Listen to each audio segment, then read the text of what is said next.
let's see. Does everything work? Looks like audio's working. Fantastic. Hello, everyone. Good morning from the Midwest. How about some clapping?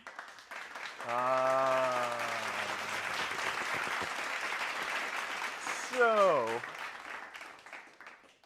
everything's been good so far. Lots of people in the chat. I actually took a peek at it this morning. People were in there chatting pretty early. So, that's good to see. Thank you for coming.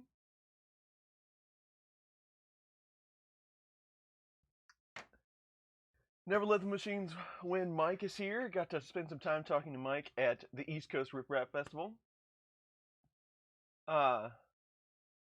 Hopefully you're not buffering because it's on my side. No drop frames over here. So, and somebody mentioned this morning that I had been out of commission. I got sick right after I got back from Earth. We got in Monday, and by Tuesday I felt awful. And I actually ended up getting sick again after that. So I've still got a cough. So if I cough in your ear, I'm sorry. I'm trying to keep from doing that. But I had a pretty high fever for a couple of days. I just was not feeling it at all. And then, I don't know. I'm really tired of this. And it's hard to make content. It's hard to make videos when you have to stop and cough every 5 seconds. So I am way behind on content as well. But feeling a lot better today. So that's good.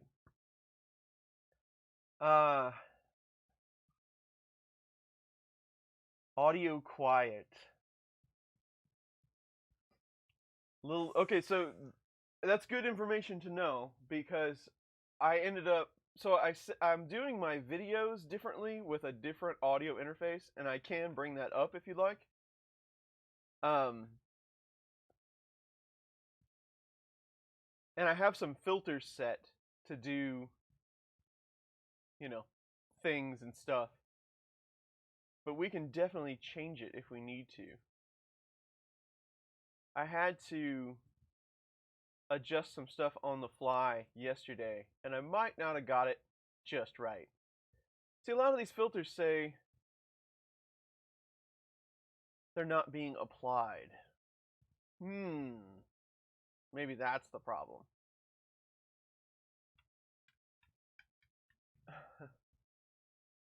Fist bumps. Yeah, maybe that is the case. Tom might be right on that one.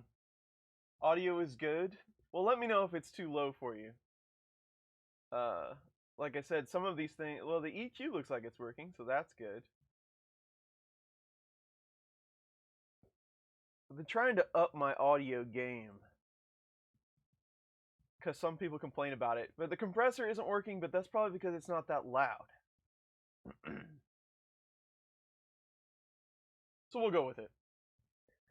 Okay, so the artillery. Josh from Alien 3D is in here. I don't even know when I got this printer. I've been looking forward to checking it out for a while now, but I ordered this through Alien 3D. I don't even remember what it cost. I think they were $400, something like that. So this one actually has some age on it. I don't know if there is a date when it was delivered. So it's not going to be the latest and greatest one, but from all my 3D printing friends, they say that these things are just pretty cool. So actually, there's a lot of printers that I received that I'm not super excited about checking out. This one I actually am. I'm pretty excited about actually getting to use it because it seems to be pretty good. I mean, my 300, 400 printer go-to has always been the CR10, and I've had that CR10 for years, and it's been great. So anything better than that sounds good to me. So we'll just have to see how it goes. Like 6 months ago. Yeah, I know it has to have been a while. Crap, it's Chris Riley again. Crap, it's Walter again. I've seen enough of that guy.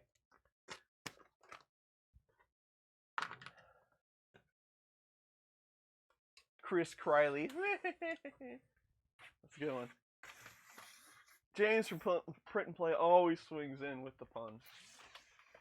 I just noticed the other day that I had some messages on the Twitters from James that I never responded to that were over a week old. So, sorry about that, James.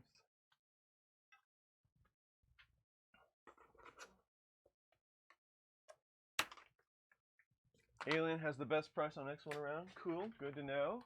Good to know.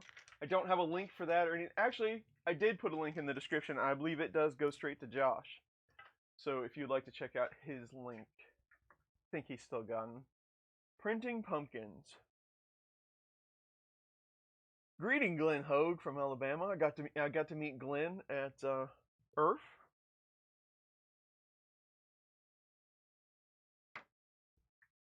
I got to meet a lot of people. $3.99. So there you go. Got to meet a lot of people at ERF. Let's see if ooh, that doesn't look so good. I don't like that camera view. That looks better. I don't know if this is going to be helpful to you at all. Let's do that.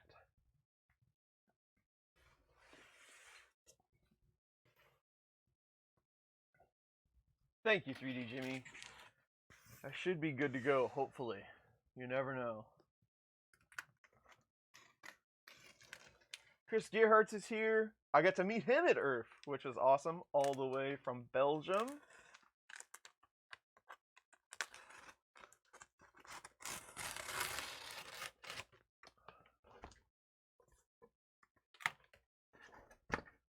So supposedly, this is a pretty easy assembly.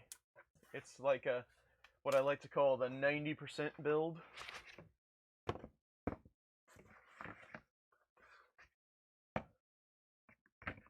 Maximilian is here. Hello, Max. How are you? Finally made it to. Hey, Bill. How you doing? Chris Cable's here. Chris Galata. I didn't say hi to you. All kinds of community members in here today. Ooh. It's got blue anodized parts on it. Read me first.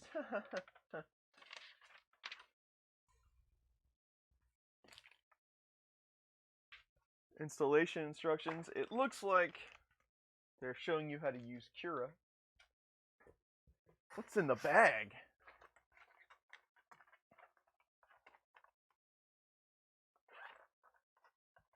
Try to do my best to remember. There's no way I could ribbon cable? Alright. There's no way I could remember everyone, and I apologize for that. But I try to do my best. Ribbon cable. USB drive. We have replacement wheels. Oh, and there's also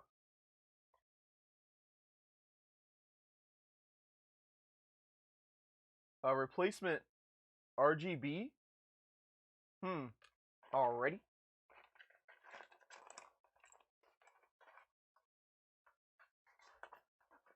The Country Cold with a K for extra crappy. Speaking of that, I'm going to cough.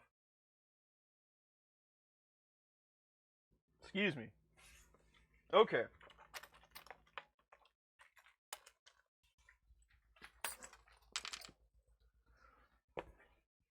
What we got? So this piece just kind of set in the top, right? Yep. So, of course, there's no place to put anything. I need another table. I was thinking about putting another table like long ways on the end of this table just for some place to work on stuff. But that's all I need is more stuff sitting around. So this is the infamous spool holder bearings. It does have a filament switch on it with like a rod end holder swivel thing. I don't know about that, but people say they don't really care for that, which I can see why. All right. It is packed very well. There's some serious packing in here. What kind of sheet is that? Is there a version number on the box? Well, it's a good question. Brand Sidewinder X1 US plug.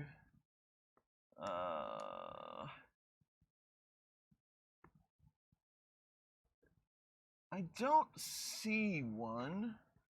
There's a SKU that says SWX1A. Is that incremental?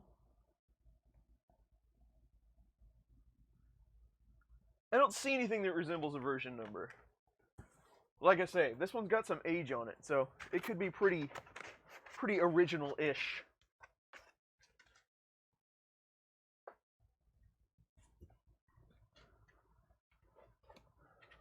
Dan likes the Sidewinder. At this price, I mean, people say they like them, and you know, I believe said people.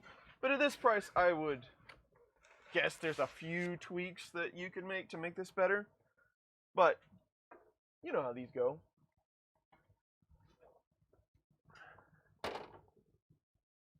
I do like the metal case design that they're going with. What threw me when I first started seeing these artillery, which is now like EVNOVO, something like that. I think they're switching their naming convention because artillery was causing some issues. But anyway, one thing I did notice first when I started seeing artillery come out is how the font is the exact same font that Creality uses. Coincidence? Maybe.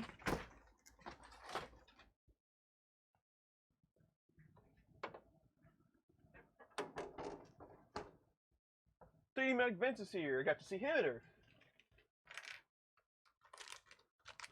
Walter is going to get some lunch.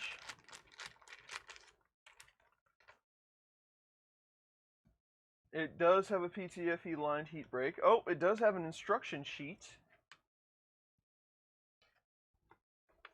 Walter is hosting the basement today.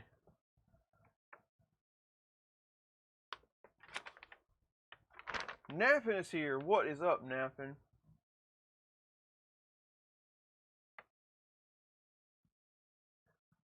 So basically,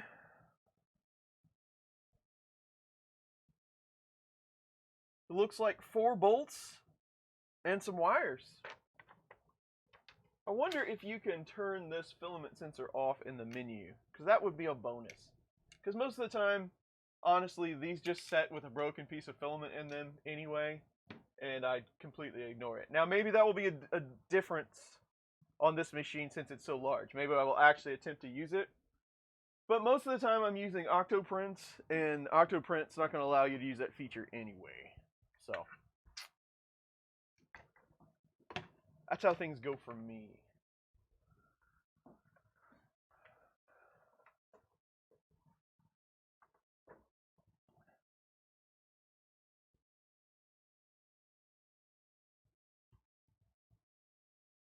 Printed covers, injection molded. Just trying to follow along. Don is here. Hello, Don. Big Tree Legend. I've been in contact with Big Tree. They have some interesting things that I didn't know they had, so we might get to see some of that stuff in the future. I've got so many different projects going right now. I don't know when I'm gonna get time to do any of that, but maybe someday.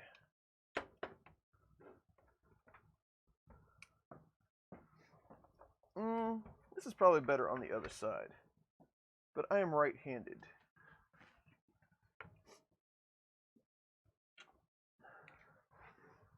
I don't want to pinch that wire. Let's take a look at that first. Not a great experience. Well, then maybe I don't want to see any of that stuff. I'm tired of not great experiences with 3D printers. It kind of seems that how my life goes, though. You know what? Let's just do a test fit here. Definitely going to have to come up before that's going to go on there, though. Let's take some tapes off and things. We got lots of time. Imagination Form, thank you very much. I am on the mend. I'm doing okay. I felt pretty crappy there for a little while. I usually don't get sick like that. That's as sick as I've been in a long, long time. And I don't want to do it again. trying to get rid of the ribbon cables. Okay, I could see that. My phone's making noises.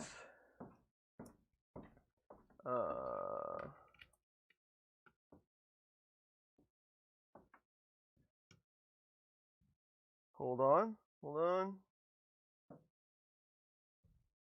And done. Okay. Back to this.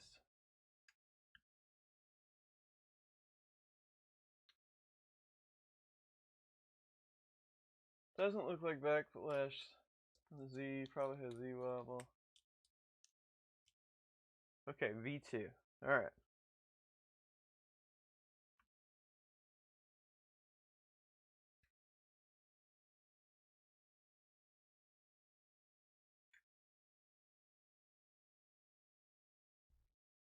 Let's say 888. That's not a good sign.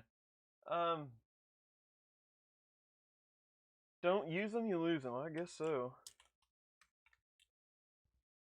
Because that sucked.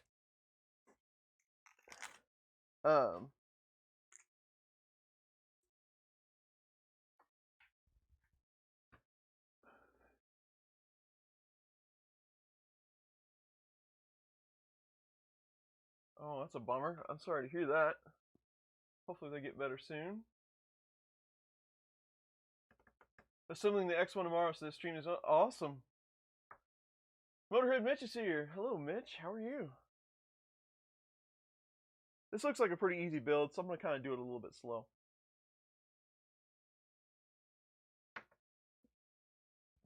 Looks like. Famous last words, right?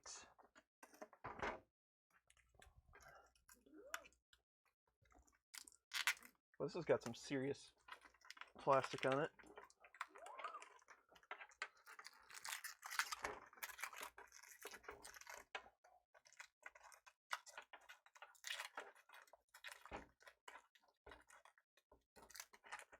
It looks like all of the ribbon cables are loose and not connected on this thing. This is a really large chunk of 3D printed plastic right there. Yeah, it looks like there's going to be a lot of connections to check before we do anything with this. What is this bed cover? Is it just glass? It almost feels like plastic. It's got a AC heater on it.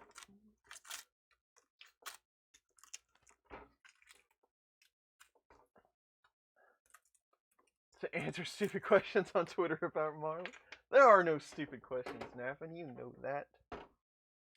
I got to talk to Scott, Latine, and Lou at Earth. That's always good to chat with them. Hoping to see an official release of 2.0 coming soon.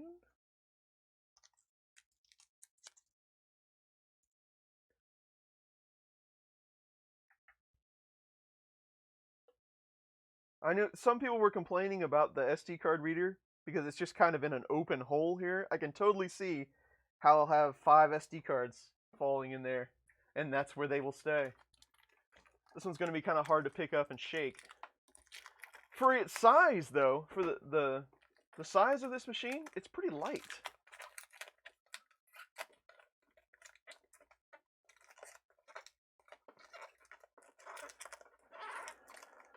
Thermistor on the transfer board came loose. Okay, I see those in there. We'll give it a peek.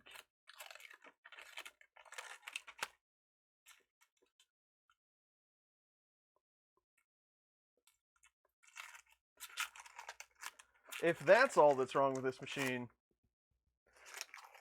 we've already won.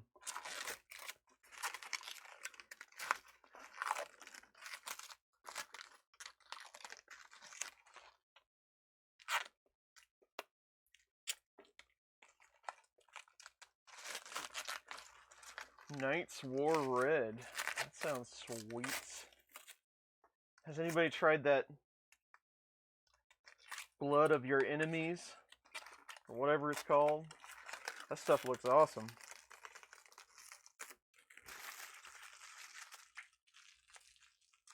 Jim, I got this one from Alien 3D. He was selling them, so I decided to buy one. And as soon as I bought this, he said, "You should buy a rail core." And I said, "I haven't even put the Sidewinder together yet." Okay. I do feel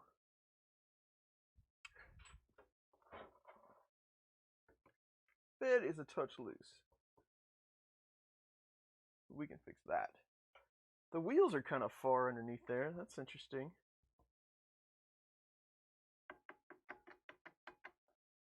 This needs like a...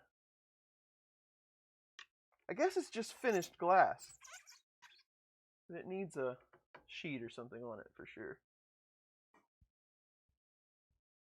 It's a very smooth finish.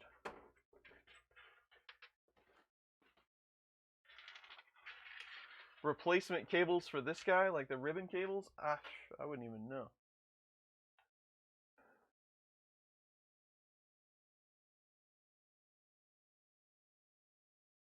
Add North? I haven't heard of that one. Don't sell the rail cores anywhere anyway. Okay, good. Whew. That's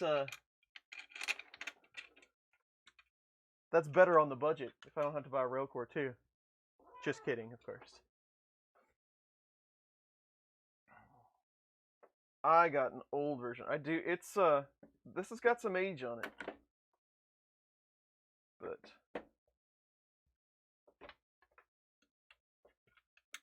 I'd have to go back and look and see when I actually ordered this. Yeah, 6 months ago. Yeah, I've had it forever. I've got 3 or 4 more over there that I still haven't got to, so. Getting older by the second.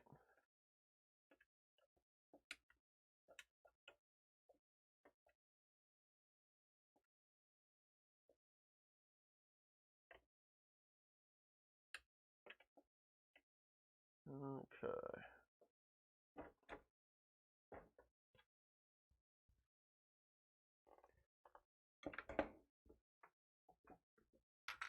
Yes, this is going to have to be cut loose before this will go on.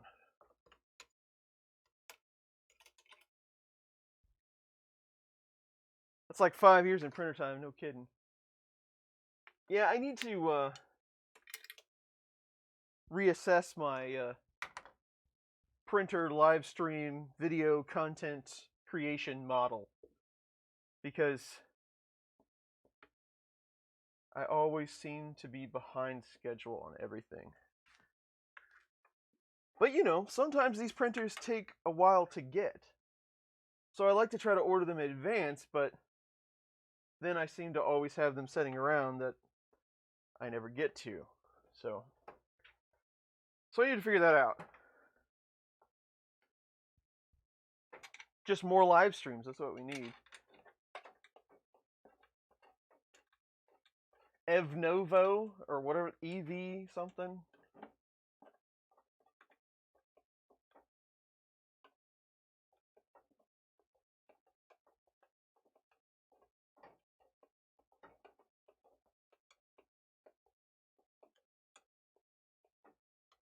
I just don't, I have no urge to dive into, they give you tools for this, that's good. Now let's not use them. I have no urge to dive into SLA. I've done it before. It's a pain. And I don't know. It's just not easy enough for me to want to do it.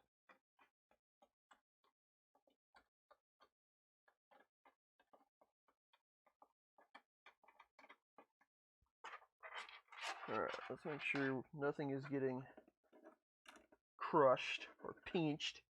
You don't want to get pinched.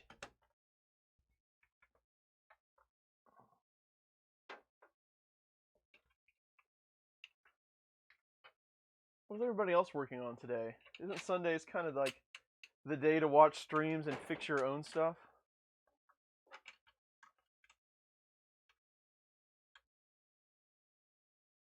Skinny Fish, I have too many printers to count.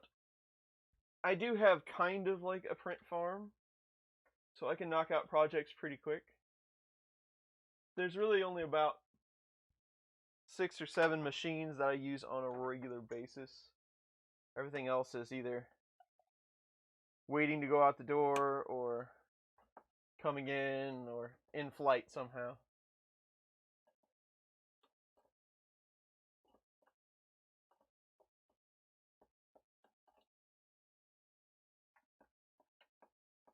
It's a good problem to have.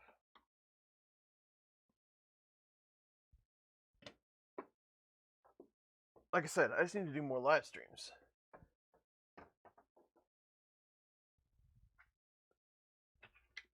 Not complaining at all.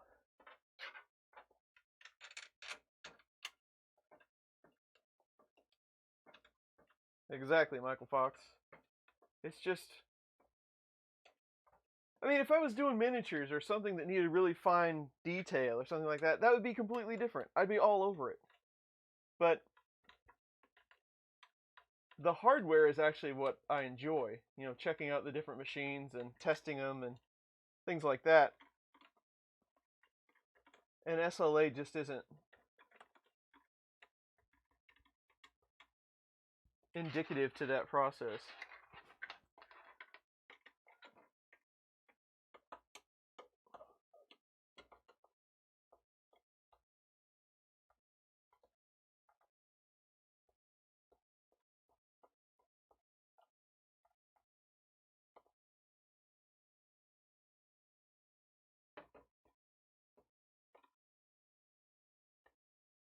Water-soluble UV resin. Now, see, that would make things a lot easier.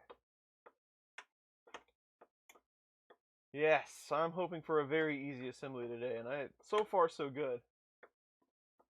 3D Gusner's here. Hello, Gusner. How are you?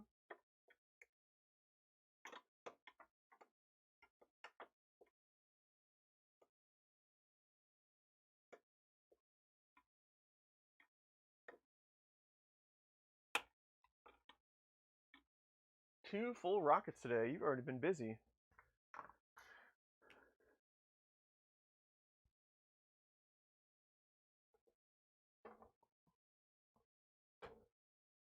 I don't have any experience with the Tarantula Pro. Does it have some sort of crazy heater on it?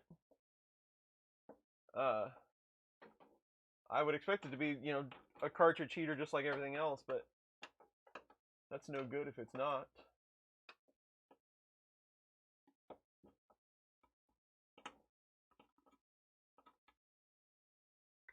Maker Melissa is here. Hello, Maker Melissa. So this is for a filament sensor. I just realized that my camera is auto-adjusting. I don't like it when it does that.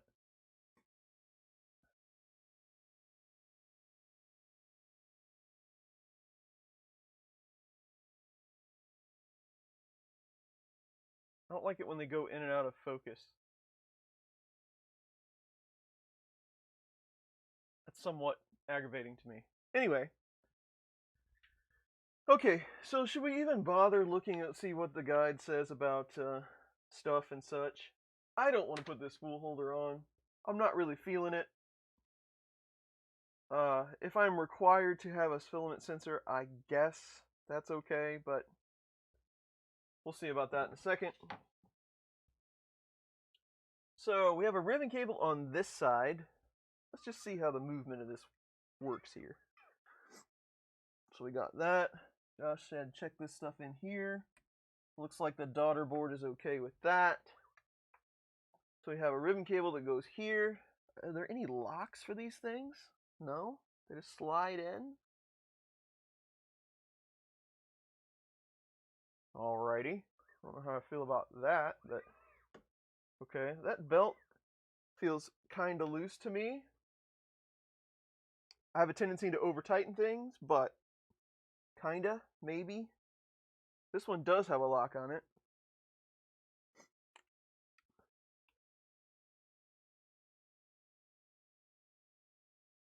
So we'll use that.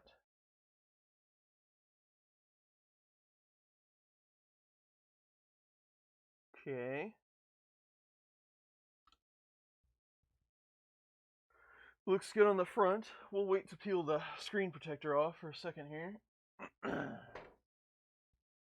Yes, I'm glad you asked about the MMU2. There will be more MMU2 content.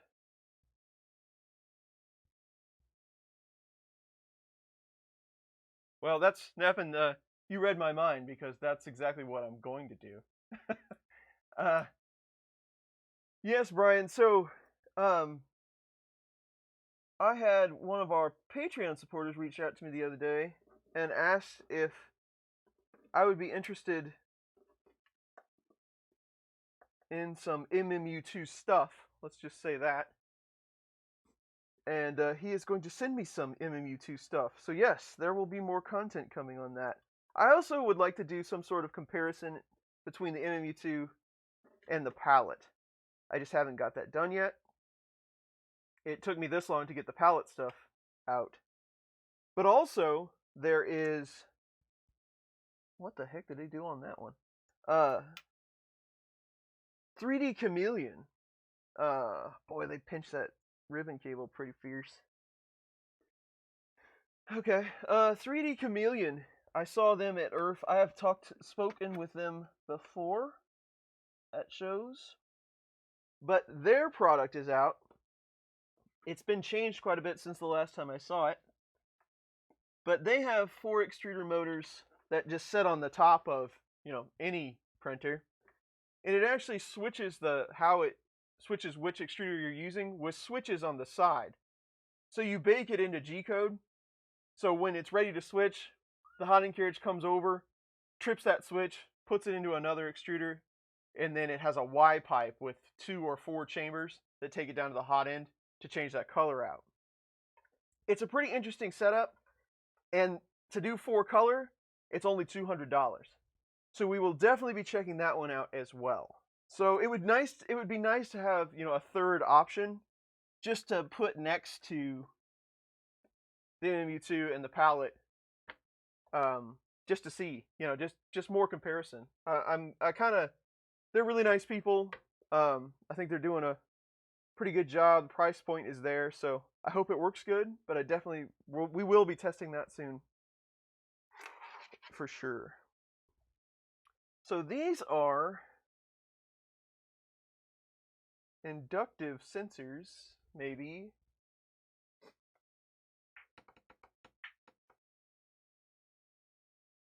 So they want that on the front of the frame. So it's going to actually trigger on the X portion. And they say 75 millimeters from the top of the base. Competition always brings better price as well. That's true. But I'm hoping to see that one go, because it's been around for a while. They've been working on the design. Now I think it's finally in a place where it needs to be. It looks pretty nice. I like it.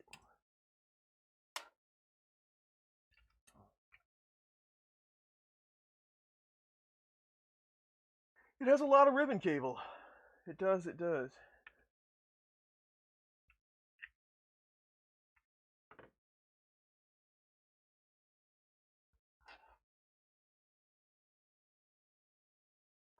Don't like the MMU2 controller, eh?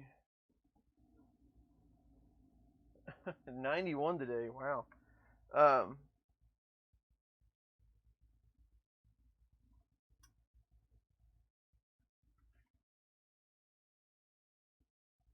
Mr. Buttram is here, hello.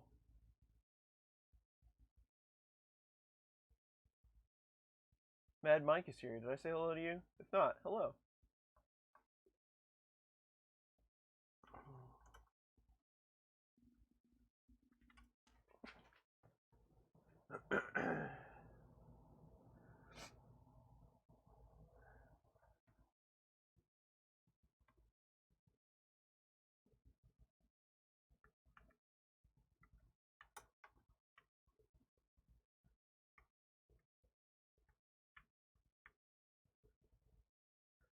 Good old T-Nuts. Wasn't he a rapper from the 80s?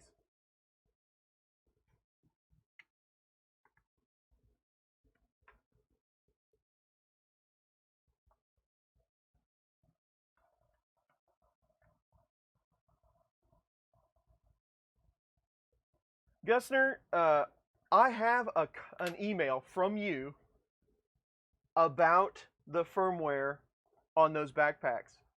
And I have been holding on to it because I've been waiting on answers from Roy about that firmware. I don't know what's going on at Panicut right at the moment. I know he's real busy. I don't know if that's a side gig for those guys or what. But I don't know the answer to that. But I need to follow up and see what they're up to anyway. So I'll let you know if I find anything out.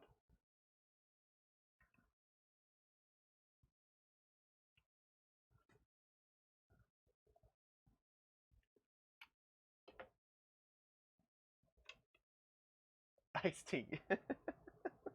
Yeah. I thought it was funny. Anyway.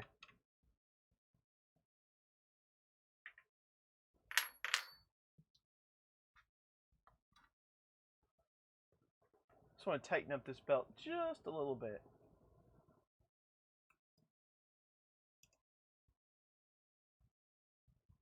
Let's see if the... Thank you very much for the 2, Marin, but I want to see if the alerts actually work today. It doesn't look like they've been updated. Oh! MMU. I'm really surprised that it got that. That the text-to-speech worked. Thank you very much for the tip. It's appreciated.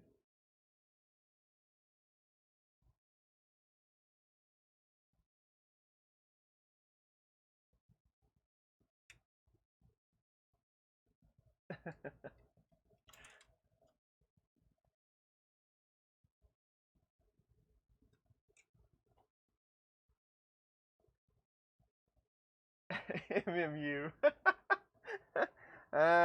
Funny.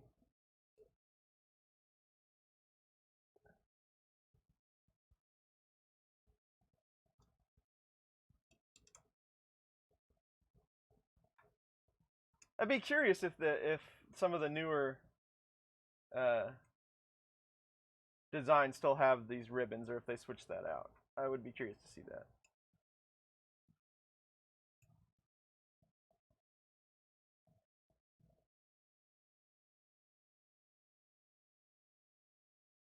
The only... Yeah, so there's 2... So the one on the print head does not have a lock. It's a Titan-ish extruder, by the way. Oh, the nozzle is sticking out of the heat block really far. That doesn't make me comfortable. Yeah, and then the one down here doesn't have a lock on it, so... No. You can only deal with the stuff that you've been given. Let's be good 3D printing peoples and tighten up this bed a little bit. Which side has... Okay, we guessed correctly. They probably give you a wrench for this that I can't get my fingers in there to adjust.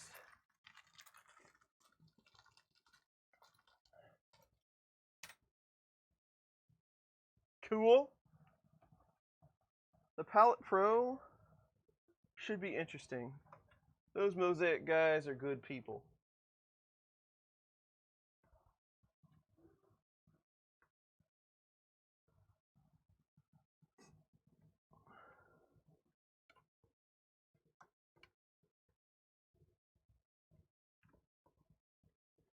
See if we can just tweak it a bit. See how this side looks like. Okay. I need like one of these that's about a foot long.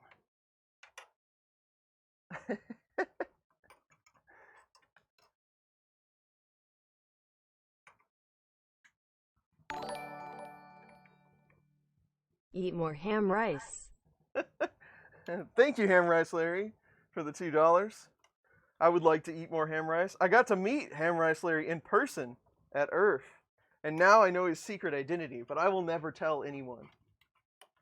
It's safe with me. I'm making it worse.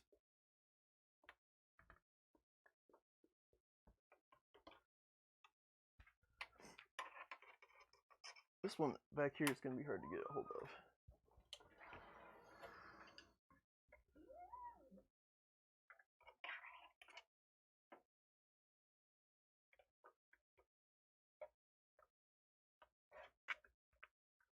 He might as well be.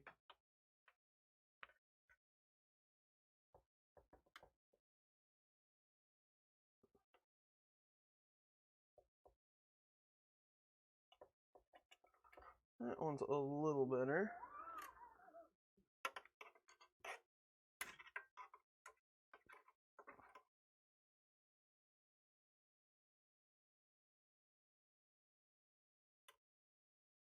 There we go. I'm much happier with that.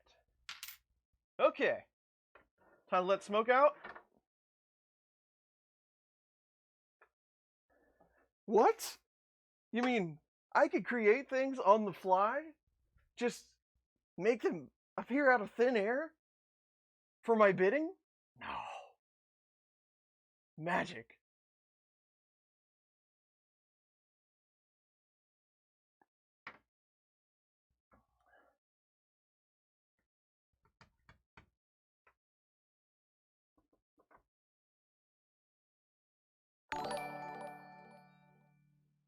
The left nut needs more tension.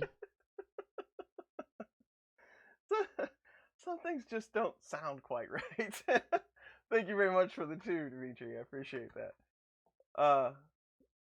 Clipper multiple MCUs. It's not something that I have on tap. I really don't have a reason to do it. You should have seen this tool changer though they had at Earth. It had 5 ramps boards and they were all running Clipper. It was insane. They had like something like 15 tool heads or something. It was ridiculous. What do you think? Should we just go for it? It looks like a printer to me, but what do I know? Oh, it beeps.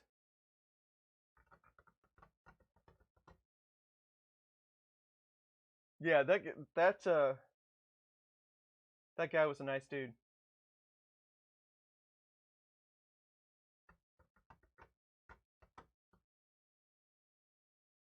Yeah, some ridiculous amount of tool changing.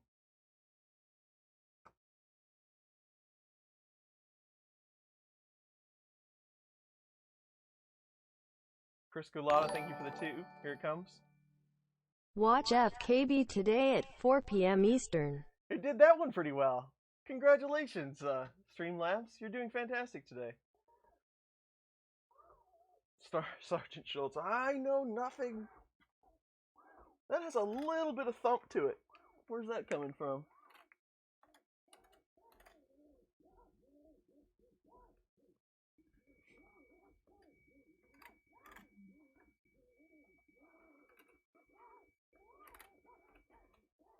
Maybe it'll work itself out. Right there.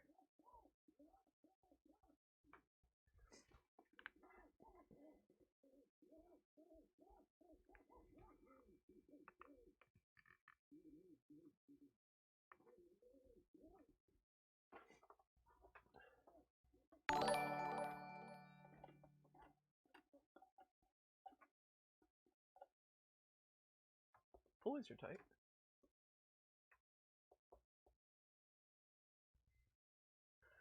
Okay.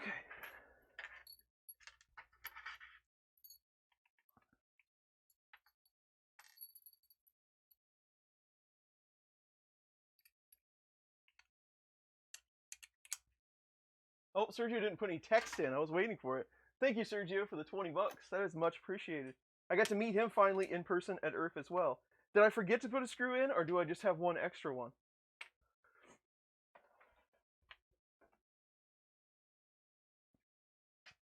Nope. I just have an extra.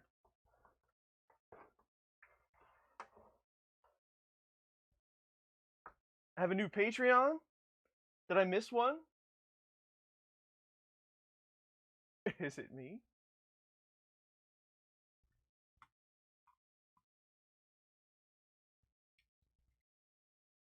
I mounted this camera on a little different mount, trying to keep it from shaking so much. So if it falls off altogether, you'll know I didn't do a great job.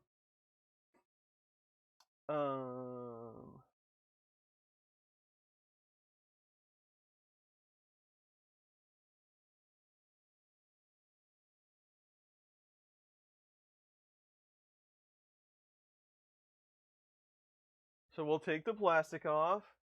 Ooh, I'm assuming this is touchscreen.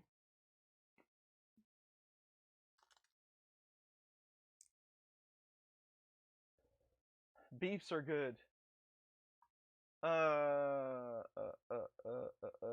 Somebody said Patreon.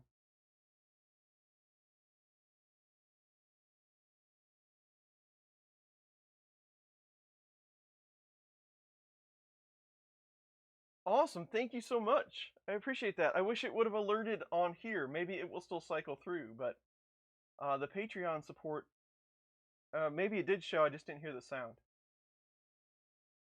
But Marin, thank you very much for the support.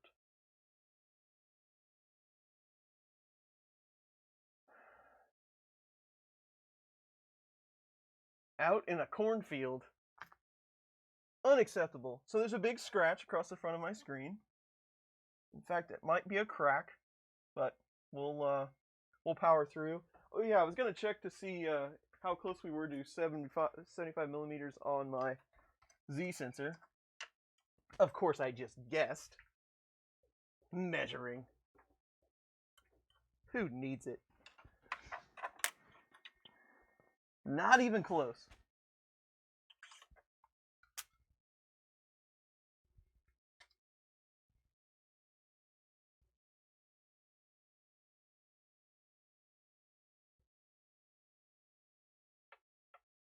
Measuring is cheating.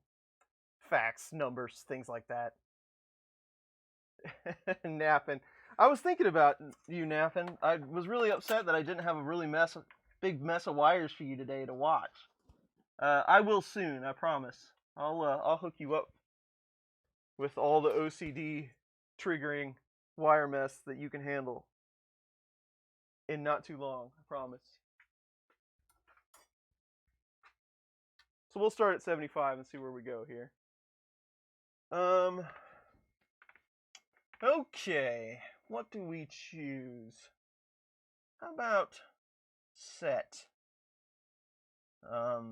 Okay, only took 3 times. Motors off, fan about Wi-Fi, files continue. Not sure on continue there. Once, twice, 3, 4, 5. Not responding at all. How about anything?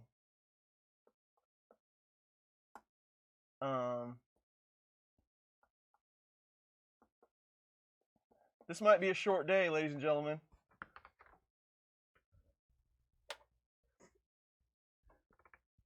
It is completely cracked down the center.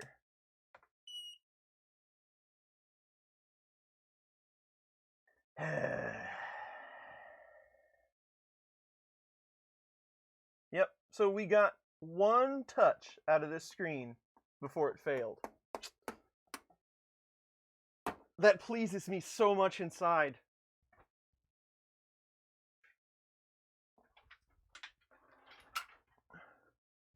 It's just another day in Chris's basement, ladies and gentlemen. Just another day.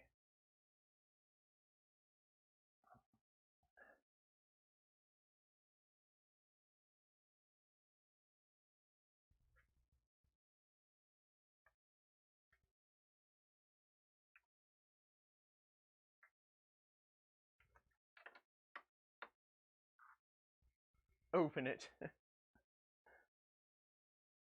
It's completely cracked down the center.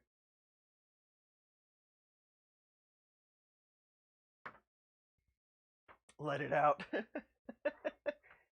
I can tell you what, if I didn't have extreme patience, there would be no way I could do this much 3D printing. Just putting it out there. Because this kind of stuff happens all the time. Like every day.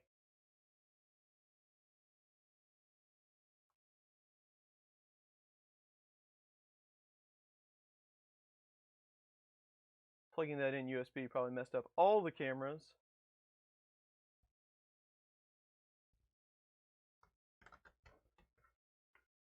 Josh, do you actually have like service parts for these things, or do you go to artillery? I don't even know how that would work. Do I go through you, or do you go, you don't? I mean, if you're just the reseller, you don't have to send me anything. I can go to artillery and get one, because it was definitely probably a shipping problem. But I don't know how that works. If that's how it works, cool. If not, just let me know. We can work it out. Thank you, Alan King. I do have proof it was like, I did not break this. You all saw. I didn't break it. Honest this time. Go through artillery. We'll figure it out. Alien 3D has all the parts. Octopi it. We're going to USB it for today. Before that, I'm going to cough. We will have a print today. There's no question about that.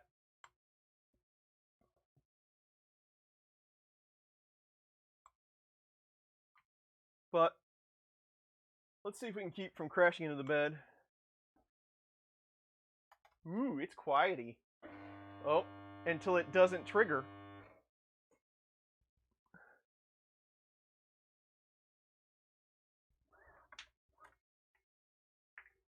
So it didn't trigger on Y.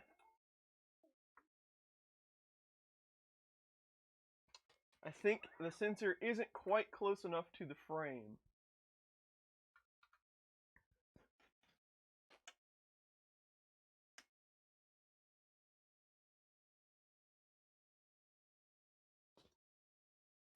But I don't want to collide with it either.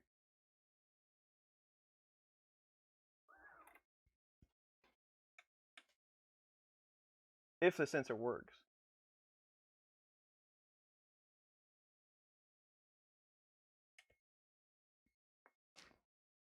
See, I'm never going to mention that this should be an easy day ever again. I'm never going to say that.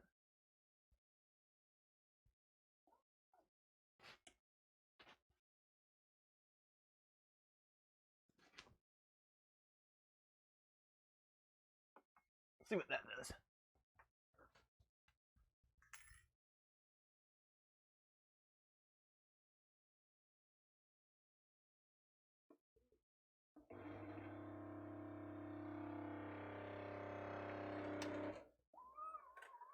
Okay.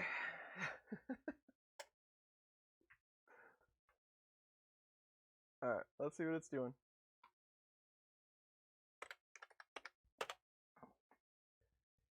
X is triggered, Y is open, Z is open. Okay.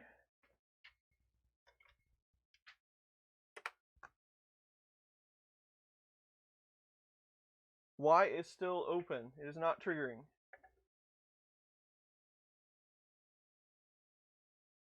This is ridiculous.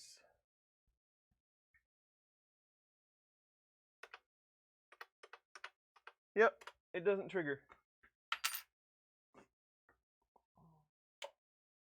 Is it because I left it in the box for 6 months? Is that is that where I went wrong?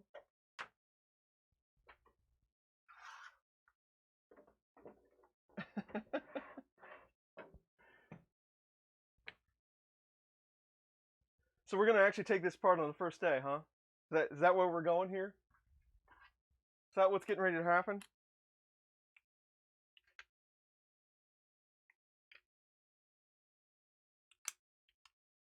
Well, there's a sticker. You want? Hey, well, let's do this together. Let's make sure that we're all on the same page here. We all know what's going on and getting ready to happen. Let's go ahead and do that real quick.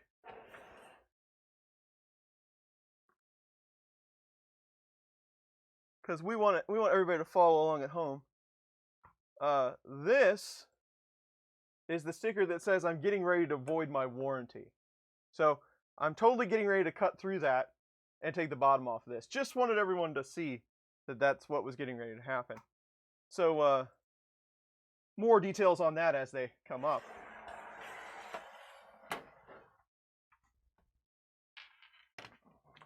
And warranty.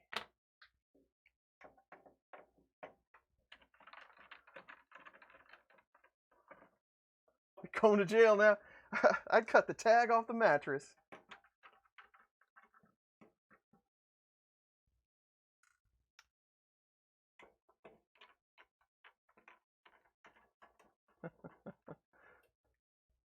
Those stickers don't mean anything in the U.S. Good to know. Good to know.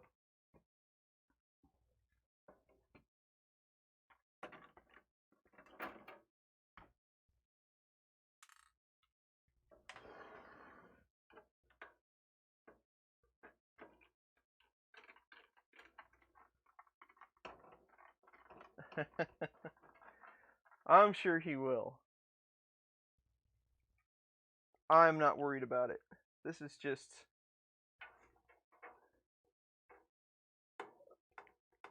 like I said, just another day in the basement.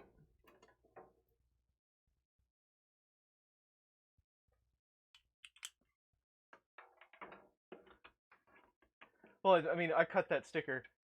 It's not like I'm going to be sending it to anyone.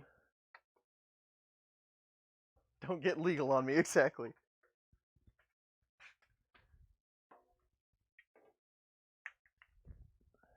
Okay. Well, I guess we at least get to look and see what's inside here, huh? I'll show you in a second. Woo! So first off, there's a stepper driver that I don't like the looks of that heatsink.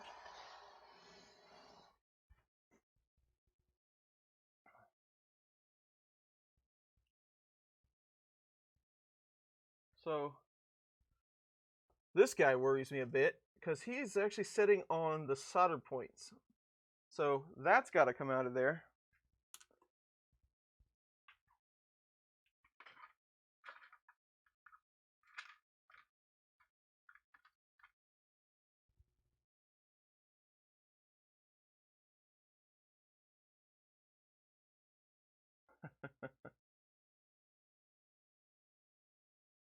What is it?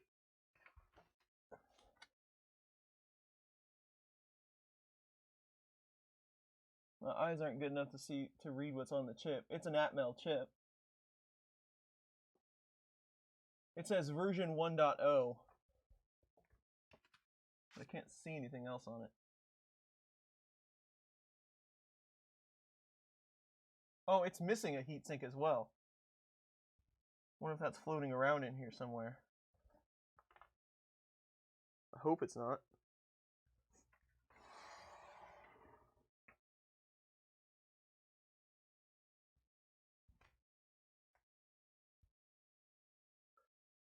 Huh.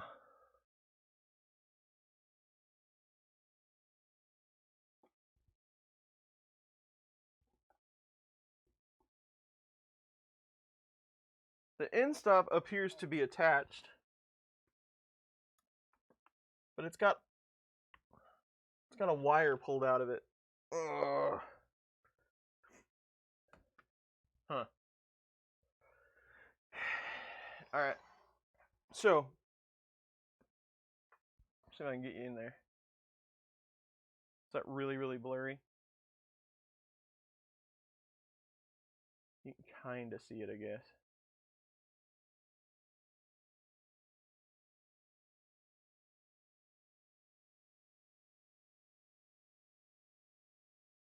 Wrong one. So, let's get the pointy stick. Tom 3D Print Vikings here. Hello. Let me get some of this stuff out of the way. Let me put my fingers right in the way. So that pin right there is actually out of the plug housing, but there's a lot of hot glue on it.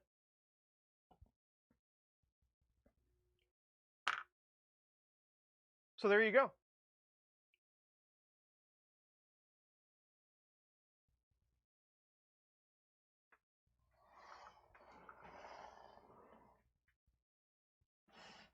And I'd show you as I was going to repair this, but it's going to be really hard for me to see while I'm showing you. So just trust me, that's what I'm doing. But I'm going to have to get some of the glue off of it.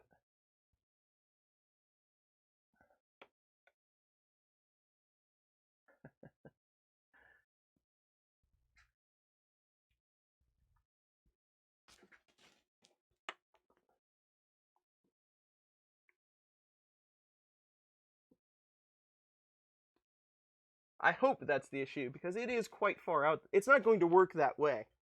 So if that isn't the issue, that's one of the issues. It's definitely not in there far enough to contact anything.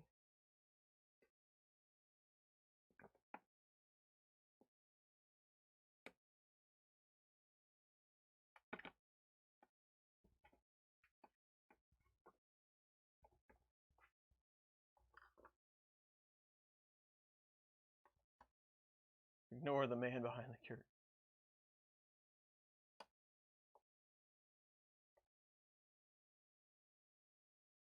I can extend the stream to FKB. I could. Wouldn't be the first time we've done that. Yeah, it's completely out of the plug.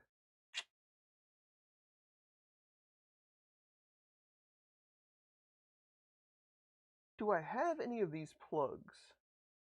Because I would much prefer...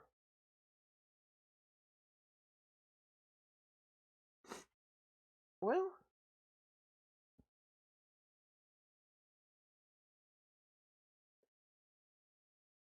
I think just the pin got mashed. So these pins have that little spine on the back that keeps them in the plug. They kind of go one way, that little barb. This one looks like the barb got smashed and ejected when they put it together. So I might be able to just fix this pin, bend that pin back a little bit. Let's see.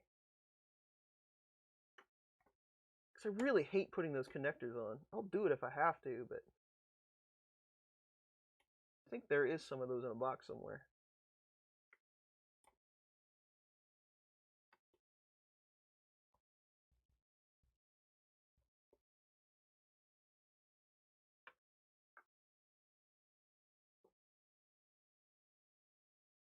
Let's see.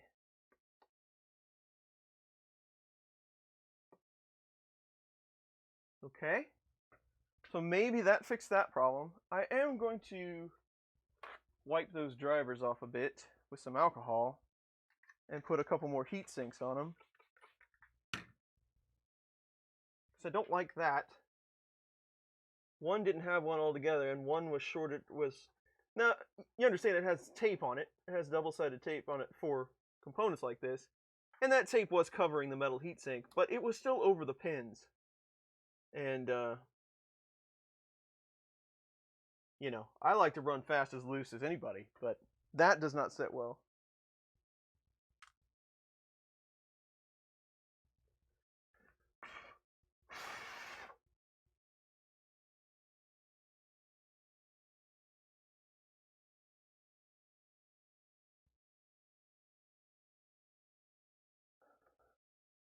You had one job and you had to go to lunch.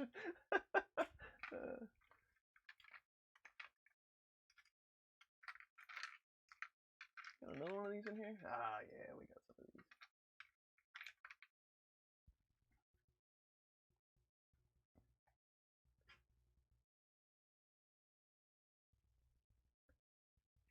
Tim's, that would be no fun. You're right. Well, just look at it this way. We get to hang out longer, right? The more stuff I have to fix, the longer we all get to hang out. If this is all I have to fix, you know, not all that bad of a day. I'm definitely not going to put the bottom back on it, because why jinx it?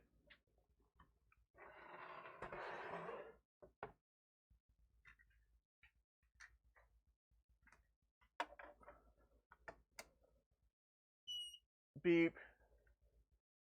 Sean Butler's here. Hello, Sean. Not a Nintendo cartridge. Everything is a Nintendo cartridge.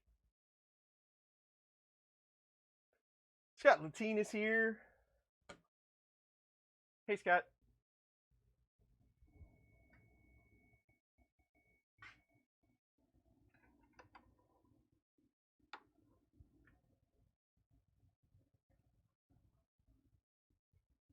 It's a real. I'm like in the middle of a really nerdy country song. My touchscreen's cracked down the center. My Y and stop don't work.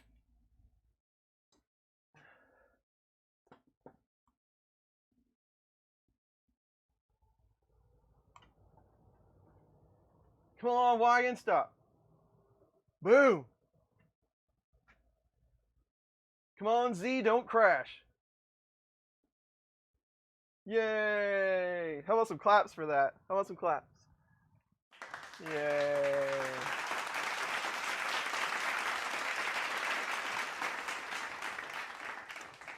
All right, Andy. We'll probably be here. So how close did we get to something? You know, we're not all that far off there. This thing is screwed down tighter than a drum, so we could probably make that up. I think we can make that work. I think we can.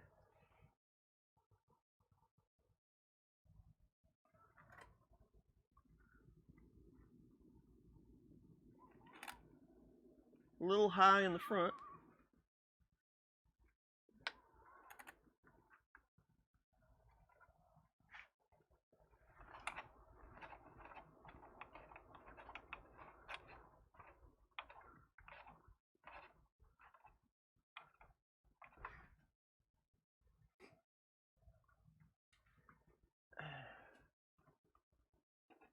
It's like I've done this before. Only 1 or 30 times.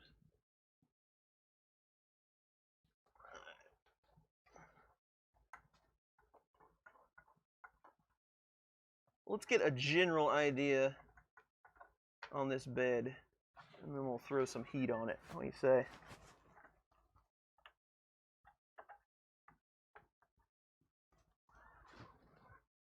Alright, I could print with that. I could print with that. How's the center? Center's looking beautiful. That'd print a benchy. Let's get some heat going here. See if it does what it does. Boom!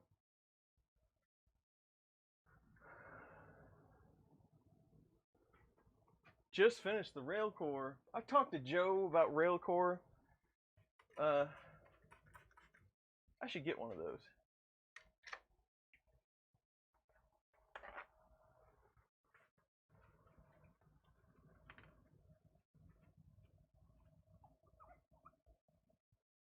Touchscreens are overrated.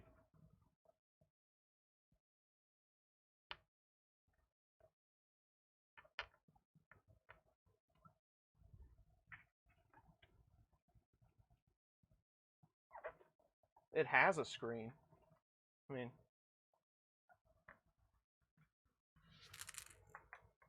there goes all those screws. That's what you get for trying to clean things up.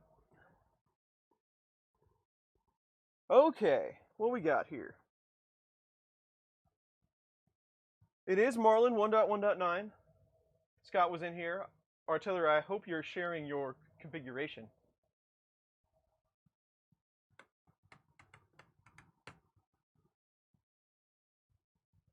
It is up to temp.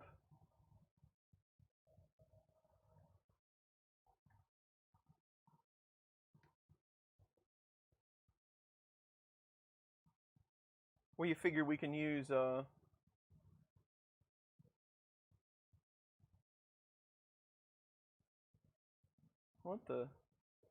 we figure we can use the CR10 profile for this.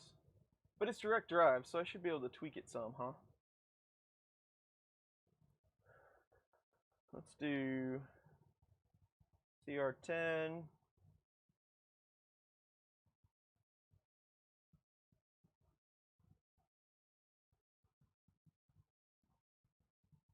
It does not have linear advanced. I'm not shocked. And let's tweak the extruder a bit. What do you say? Titan-ish. Looks like it's got a pretty decent fan on it. Let's do 1mm retraction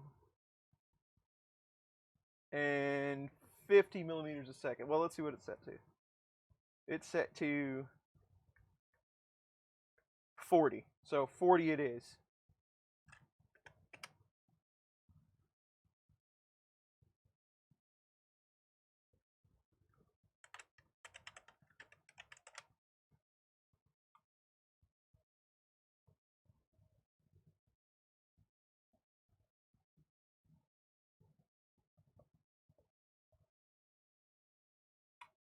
3D Maker Kid, Bennett is here. What's up, Bennett?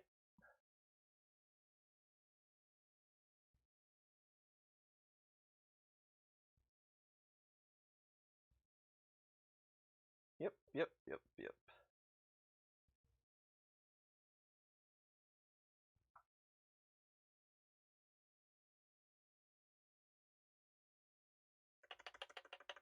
What kind of filament do we want? Any ideas? Any crazy ideas?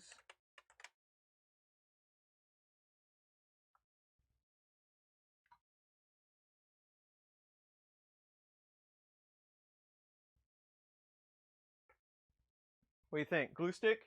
Want to stick it? Guess we could hairspray it, but I really don't like hairspray. It might stick to that glass, but why take any chances? Right? Right.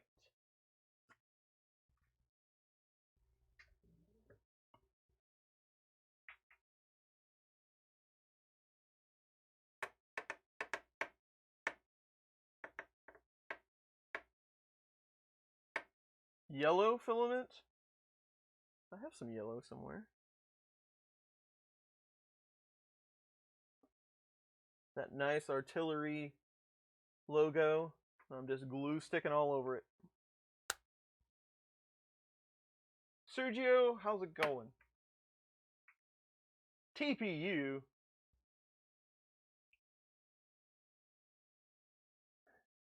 Carl Schumann, you want to dig something out of the maker box? You want to use some of that really bright day glow stuff we got out of the maker box?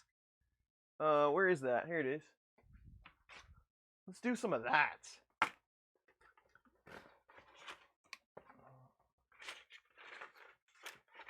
So we got day glow green, yellow, and pink. They are all going to burn your retina if you look at them. So you know what I was hoping to do was use the screen that I can't use to turn the filament sensor off.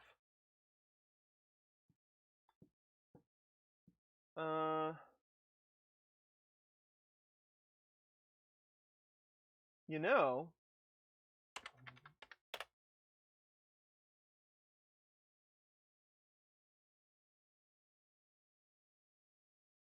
it doesn't report the filament sensor in M119. It says filament settings disabled. So maybe that's the default. Green? Glass works pretty good. Okay.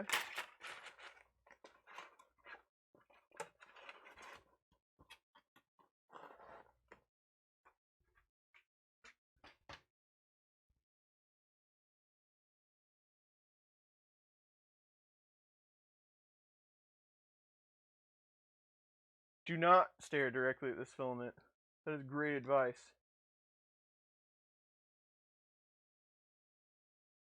I wish I could just set the whole thing around the top of the... You want to do magic filament? I'm here for you.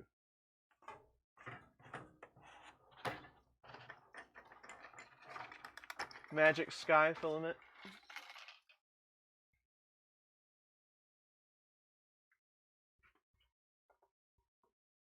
Let's get a tip cut on this.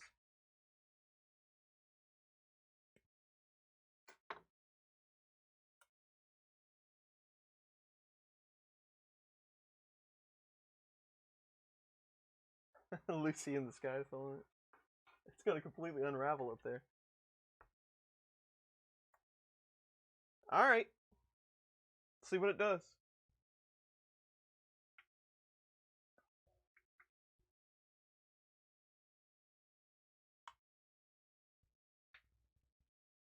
Oh, it's turning colors. I think that's good, right? Not like when you smash your finger and it turns colors. Oh, it's doing stuff.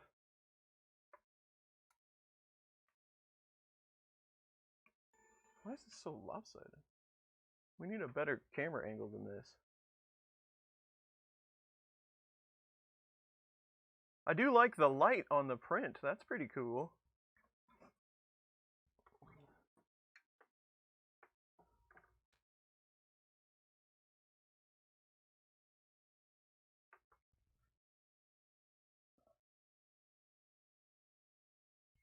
How's our first layer? Oh, it looks beautiful.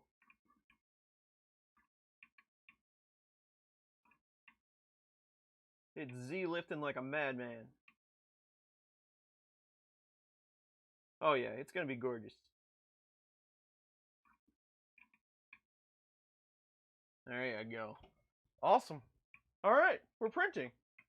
Yay! How about a little more clapping for that? We made it.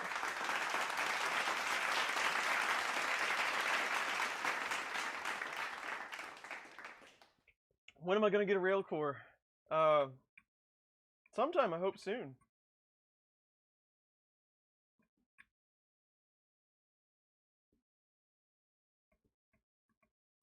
Doesn't appear to be a filament sensor disabled. Okay, well mine completely missed the boat or something, because it doesn't appear to have stopped me do anything. I put on 2 heat sinks. Napping, I got them both. Unless you're talking about another heat sink.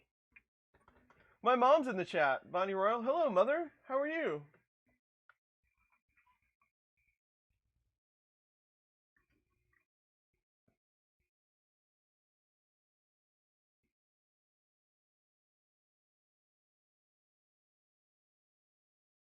A little more focus on that. Nice if we could get a little better angle going there.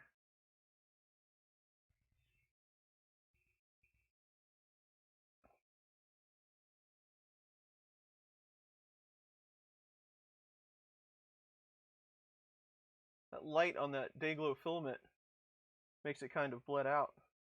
Oh, see, I'm doing it again.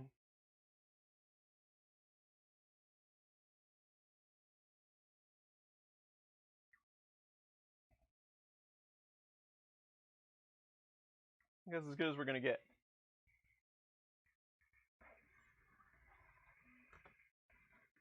I was 3D printed.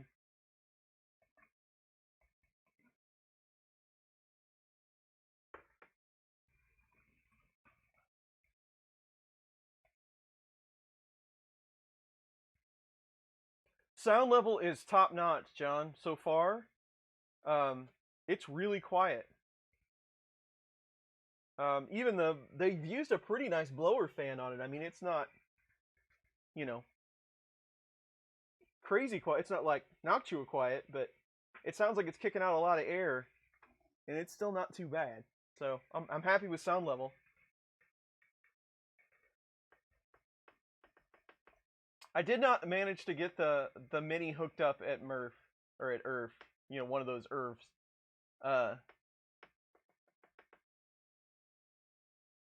But I will be getting one. So the Mini is on the way eventually.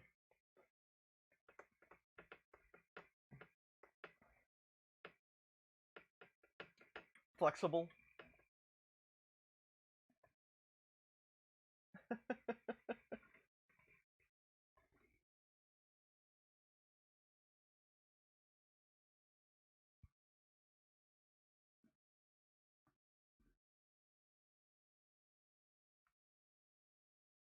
Looks good.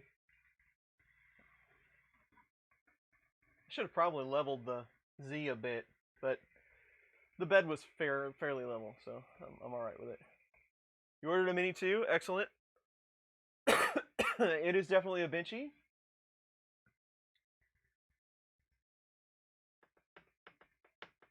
They must have used TPU. Must have.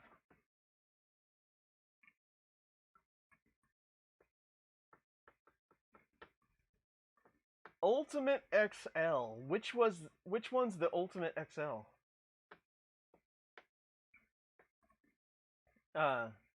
Is that what they're calling the printer, the Prusa Core XY? Ultim. I am Ultim through and through.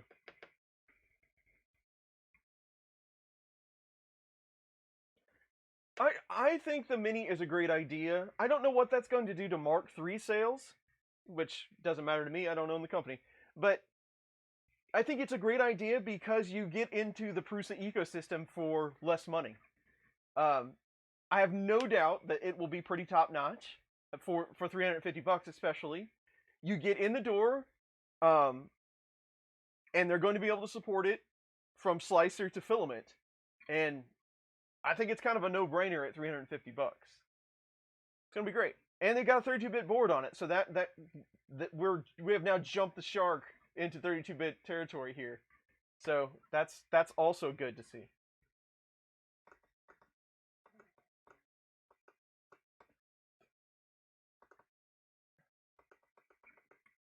Karate Keats, I don't know how to say that. Hopefully that was correct. I have all those profiles that you sent me the links. Thank you for posting those links. But Chuck is a good buddy of mine, and I do have all those profiles. Carl Brown is here. Hello, Carl. Prusa, from what I understand, Prusa has designed those in-house. I don't know if they're actually making them. Somebody else is probably making them for them, but it is a little different.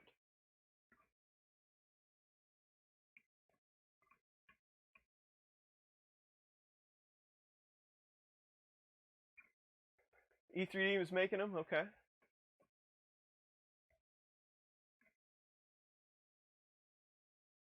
No worries. Thank you for joining the stream.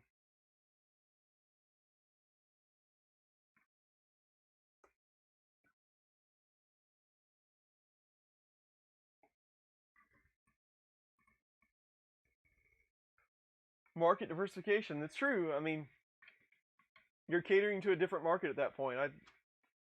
More power to him. I think he knows what he's doing.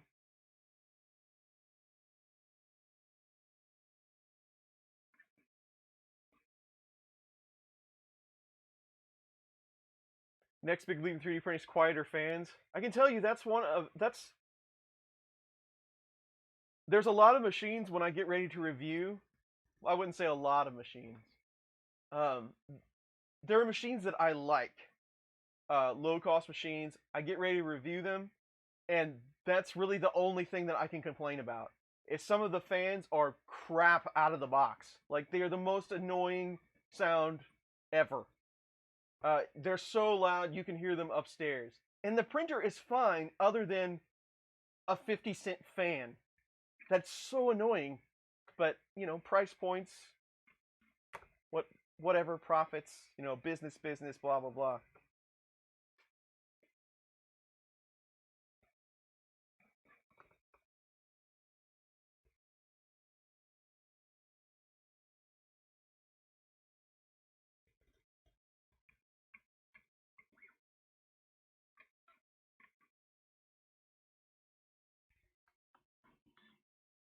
It's glorious. Man, that isn't even green. If it wasn't up next to the yellow, which is really yellow, I wouldn't even call it green.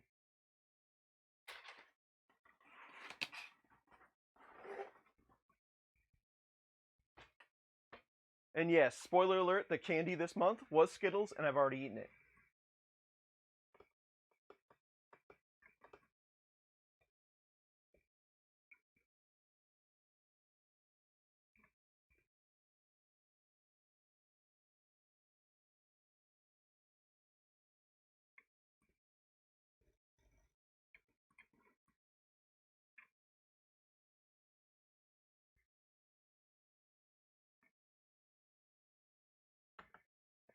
Yeah, it very much resembles glow in the dark. That blue light kind of makes it kind of trippy as well. See you later, Ham Rice Lady. And that is a good time, highlighter yellow. It's a, like I said, the only way I would know that it had a tint of green at all is because I have some of the yellow. You got Starburst? Sweet.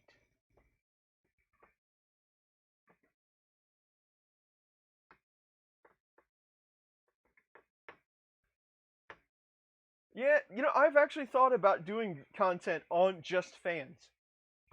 Because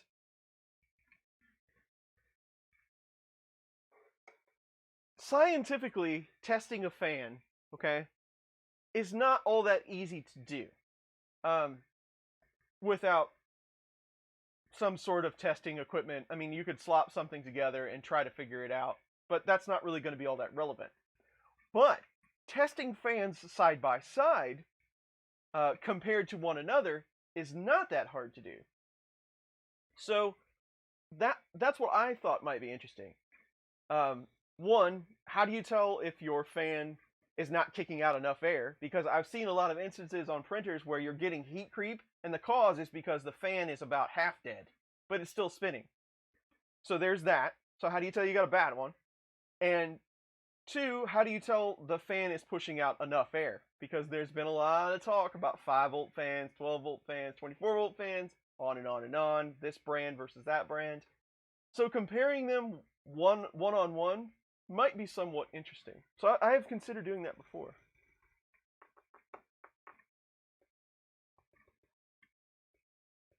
I'm a fan of fans. Well, Nappin, I thought about that. Doing the ping pong ball and just testing it versus height. But I also thought about just doing a tunnel. So I'm making a really simple tunnel. You put the fan you're testing on one side, and then you put any fan on the other side, and then you have reference voltage of that fan as a measurement based on how much the other fan will push. And so backspinning, generating electricity on the other side. Now, it's not going to work in every instance, but on a lot of 40, 30 millimeter fans, blower fans might be a little more difficult. I'll have to look at that. This is just a rough napkin idea. I haven't tested anything yet. But side-by-side comparison, you could do it with a 3D printed part and an old crappy fan and a multimeter. So, again, not tested, but it's somewhat of an interesting idea.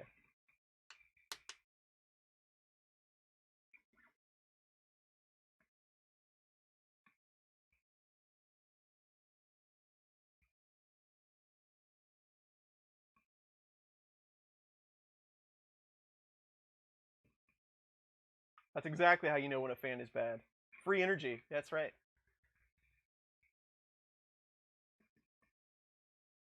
Ping pong, I thought about ping pong ball.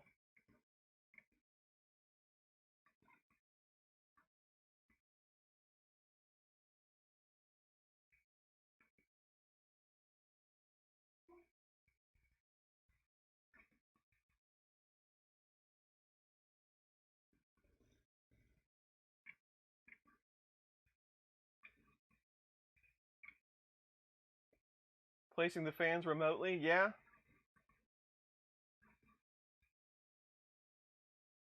I don't know. Like I said, I think it's kind of an interesting topic. Maybe we'll figure out something about it in the future. We'll have to see. We'll have a long discussion on CFM.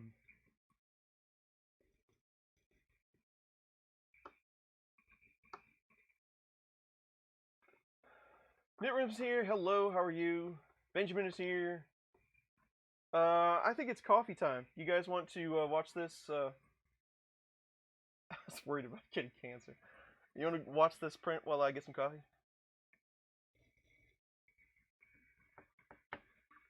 I think that's a great idea.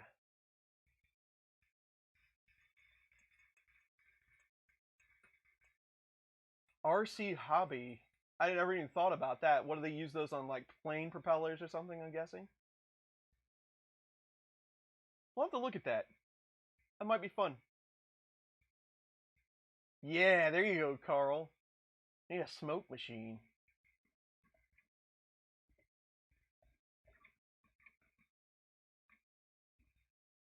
No worries, Michael Fox, no worries.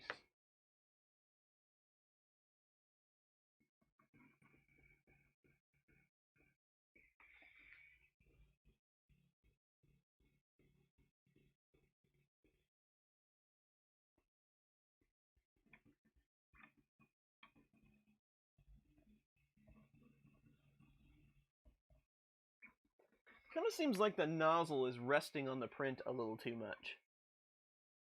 Like maybe the Z didn't advance fully one rotation or something.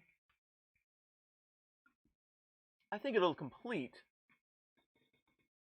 think there might be just a little bit of slop in the Z there. It does have quite a few 3D printed parts on it.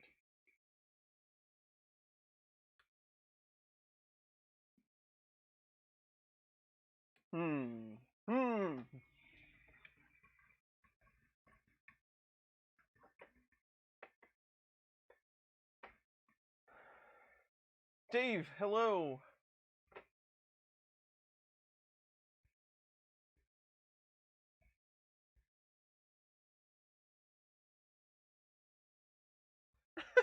I did not want to read that, Robbie Mac, but it is still kind of funny.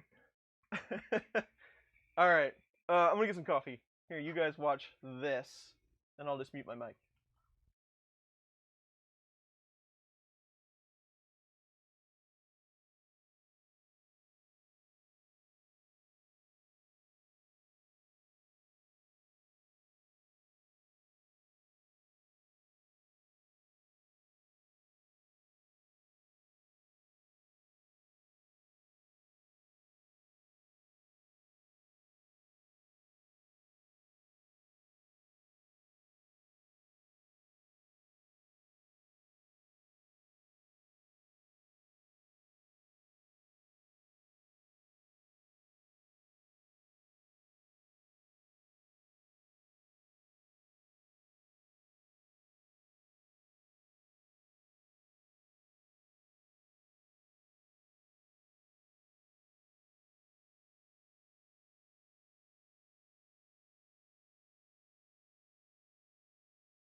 Okay, I'm back. What'd I miss? Earth was excellent. Thank you for asking. Chris Gulata being the awesome moderator he always is. Thank you, Chris. Earth was really good. Got to meet a whole lot of people. Got to talk with all my buddies.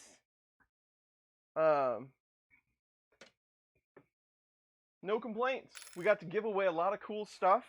We gave away an Ender 3 on Saturday to a young man, which is always awesome to see a young kid get it. But not only did we give away an Ender 3 Saturday, we gave away a roll of proto pasta that went with it that was created, it was made, extruded right there at Earth. So how cool is that? So that's definitely a spool of filament that he should go through slowly. So that was cool. And then, of course, we gave away, IC3D kicked in some filament. Martin from 3D Iceland, he kicked in a Wham Bam set. AIO Robotics kicked in a bunch of filament. And then on Sunday, Mosaic Manufacturing, they gave us a pallet 2 to give away, which was also awesome because not only did we give away a pallet 2, but we gave away a 4-spool rep box to go with it. So that was a heck of a prize. It's always fun to give stuff away. So I really enjoyed that part as well. The internet for the streams didn't turn out so awesome. We did get to walk around with the phone and kind of, narrate a little bit.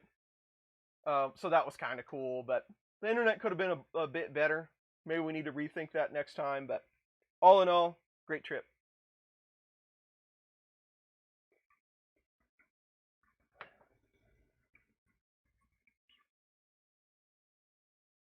That's right, 3D Medic events. So we have been doing, I don't know if we'll continue it or not, but we have been doing the scavenger hunt. So if you want a ticket to win one of the giveaways, you have to take a card and go around to 8 different people, 8 different spots in the event, and get a stamp from that person. 3D Medic Events was a stamping station for us this time. So you get all the stamps, then you come back and you get a ticket, and then you get entered in to win.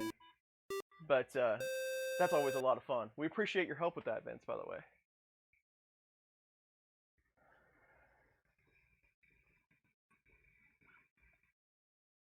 I'm going to totally mess that up. Darty, thank you very much for the subscription.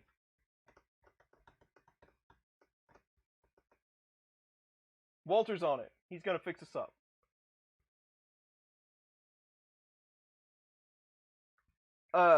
Ryan, I wish that I would have got to spend more time at the Protopasta line. There was so many people over there looking at it all the time. I wish I would have gotten to see it a little bit more, but never got a chance to. This time, though, so we've talked about events before. This time, I actually was in a good position to talk to a lot of the people that I never got to talk to. So this time I came in super early. I got there Thursday, and we didn't leave till Monday. So there was time before and after the events, like before the public were there, to talk to some of the people that are constantly swamped during the whole event. So I actually did get to talk to Tom for like 10 whole minutes, which is very rare. I usually talk to him for 45 seconds or less. And we didn't talk about 3D printing, which was amazing. I like that. Me and Joel Telling shared a hug, a nice embrace. So I got to talk to him for a second. Of course, I talked to Joe Casha. He's always a good guy. So I did this time make somewhat of an effort to put in a little more time to talk to a lot of the people before they were completely swamped by everyone, and it was great. I did talk to Joe Prusa for a minute. He was very ill. I felt bad for him. He had some sort of sickness.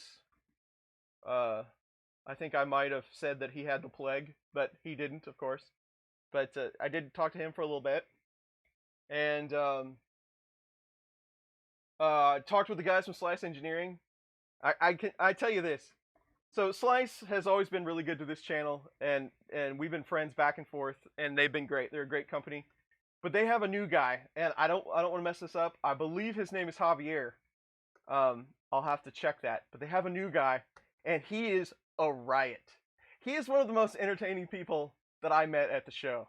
Hilarious. So if you get to go to one of these shows and he's there, definitely chat him up.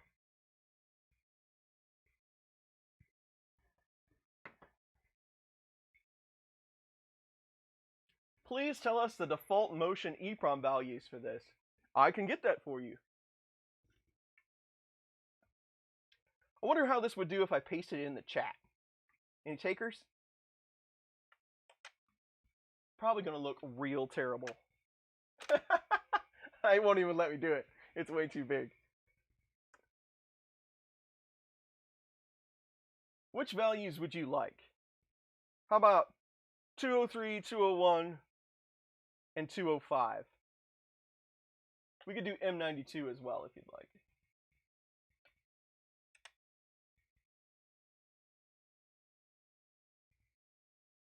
Yeah, maybe that's how I got sick. So there. There's that one.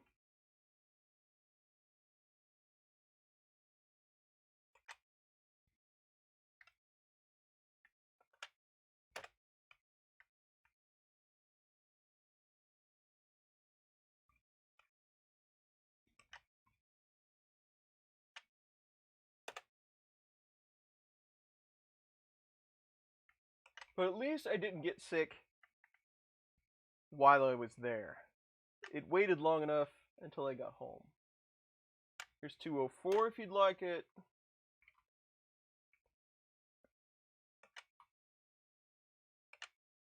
There you go. That's what comes stock.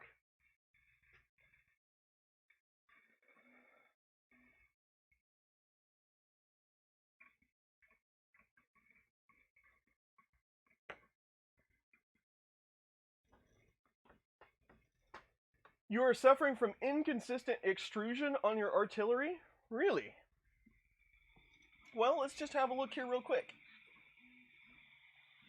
Do we have an extruder gear shaft problem, maybe? I don't know. We'll see. We'll see how it goes.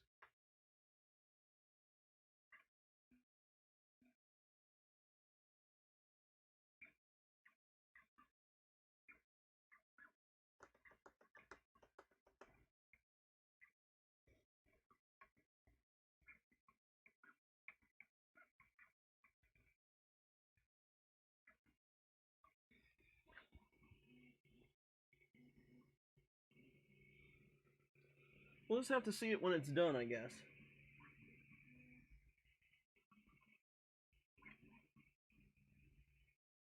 I see a terrible bridge.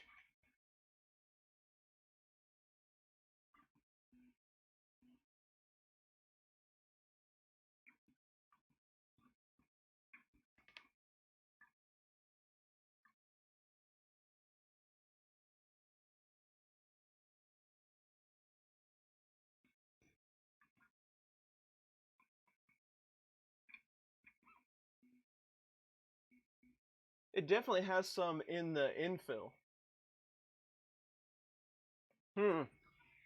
That's pretty common though. I've seen that a lot. So maybe we can correct it. Got some slop somewhere.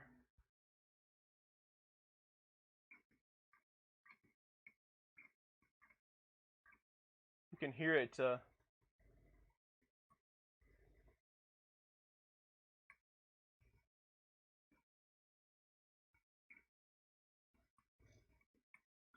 You can hear it. You can actually feel there's just a little bit of miss in there.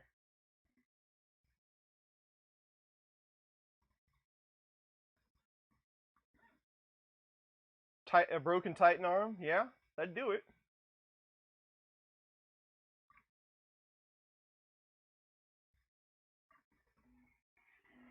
I don't know. We'll find out.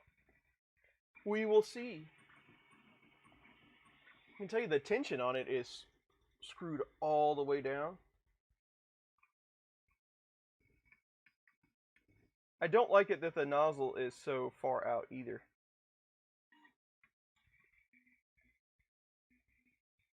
I'll have to get it on a bigger print.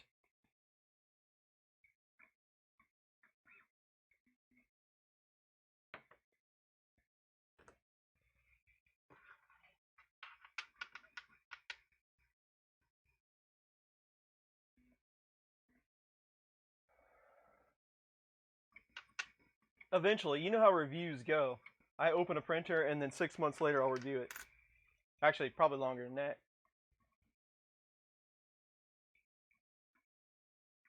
Thomas is here. Hello, Thomas. How are you?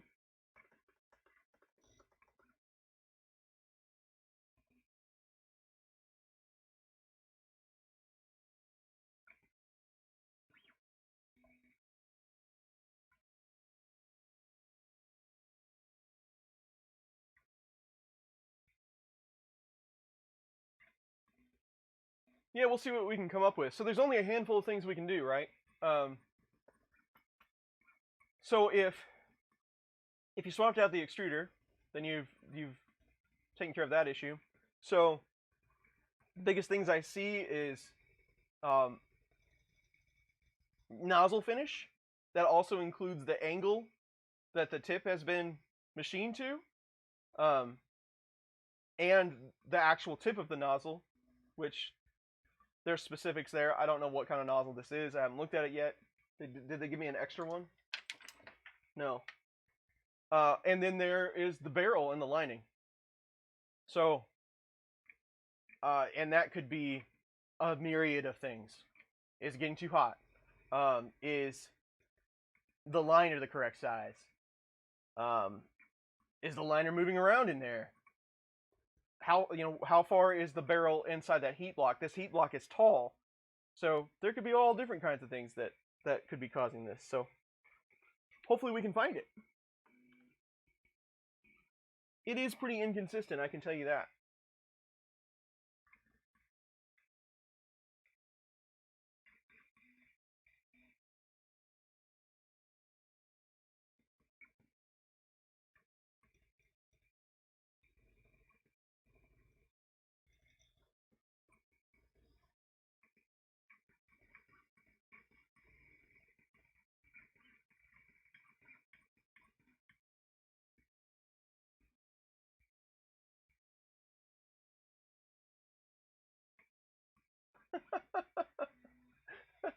I'm doing shout outs for family members. I don't mind doing that at all. So Tristan is in the chat. Hello, Nikki and Lisa. How are you? Hope you're having a good time. Tristan is a stand-up individual that always comes to the streams to help support us. Glad to see him here. And you as well.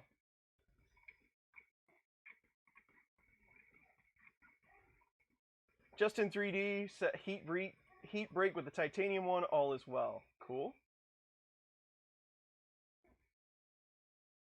Peanut butter pie? Oh man. I don't want to start talking about diabetes this early in the day.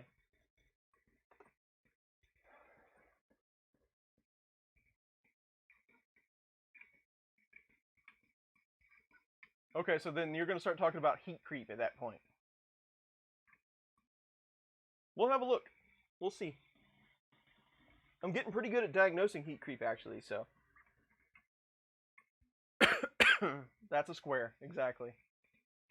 Speaking of squares, these two guys that I know, FKB, the squarest guys you ever met. No. Fun in the Country Basement, every Sunday at 4 p.m. Eastern Time. It will be today as well. I will be on it, since I am no longer dying.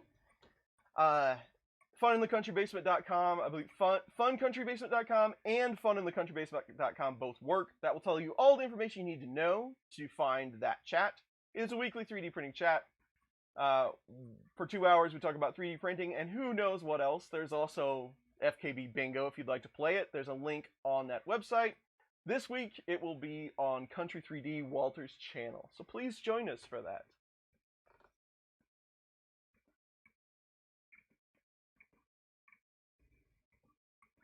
System for the heatsink is kind of bad. Okay. Excellent. Chris Culada's got a link for you for FKB. Thank you for that.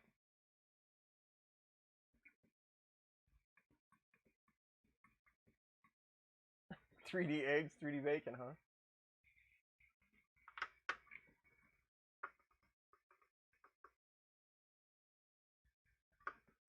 Yeah, Derek, we'll see what comes up. There's a few things that I'm slightly curious about on this machine.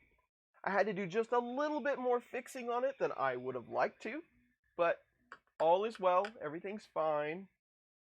I do like how quiet it is, because now I can start a print that takes 5 days and just let it rip. In fact, I think that's what we should do.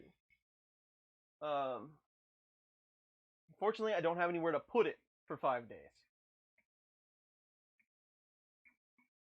So that's the first thing I have to do. Find some place to put this. I'll be square.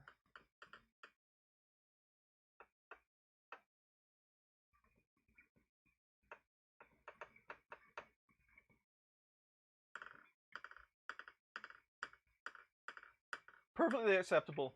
Just shouting out bingo. No worries. Big Benchy. I have a Benchy off of a CR10, like the biggest one you can fit on a 300. I don't remember how big that is, but...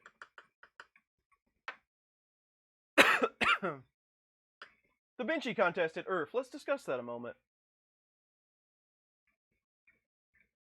That was a lot of fun. The judging was interesting, but I think after you judged a few, it kind of felt like the averages played out. Like we were all kind of on the same page at the end of that, so that was cool. So, as you probably know, there was a 30-minute and a 60-minute category. The 60-minute category had no time bonus. It was just the best Benchy you could do. And I want to say...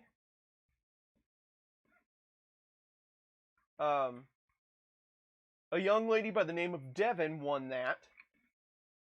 And it was, I want to say, like 58 minutes, and it was on a Prusa Mark III, and it looked really good. It was perfect, pretty much. And if I missed the winner on that, sorry I messed that up, but I believe that's how that went. Now, on the 30-minute one, you got bonus points for time. So there was an entry, I want to say it was 17 minutes. That's the one that ended up winning it. And it was on I want to say it was on a tool changer. It did not look the best. It was pretty stringy. But for the time that was allotted, it looked pretty good. The next one up was, I want to say 28 minutes, something like that. It was on a Mark III, and it was perfect. For 28 minutes, it looked fantastic. So if it wouldn't have been for the speed points, he wouldn't have won it. But for the amount of time that he did, he didn't get. I mean, they just got a random. They all got the same filament, but it was just a random piece of filament. You know, he didn't know anything about it. For all the factors of coming to the location and having to print it there, it was very impressive. So it was an interesting contest. We had about 12, 14 entries. Very cool. I love to see it.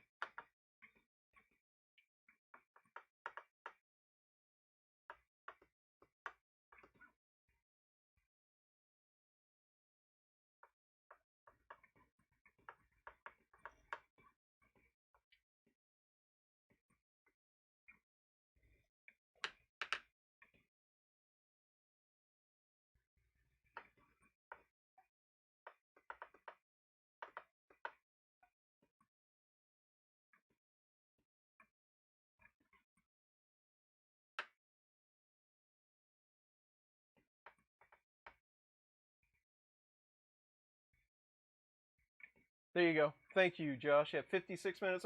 I knew it was somewhere close to 60, but it looked awesome. She did a great job. She also makes some really cool stuff, by the way. If you don't... I had never met her before Earth. She makes prop replicas. Top notch. She does a really great job.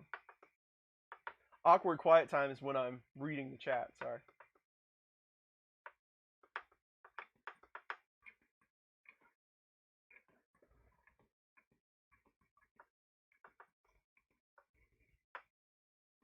And then print a benchy. After the first layer, you're golden. I know James from Print and Play used to tip the Delta over, so you'd get it started and then lay it on its side. That was always fun.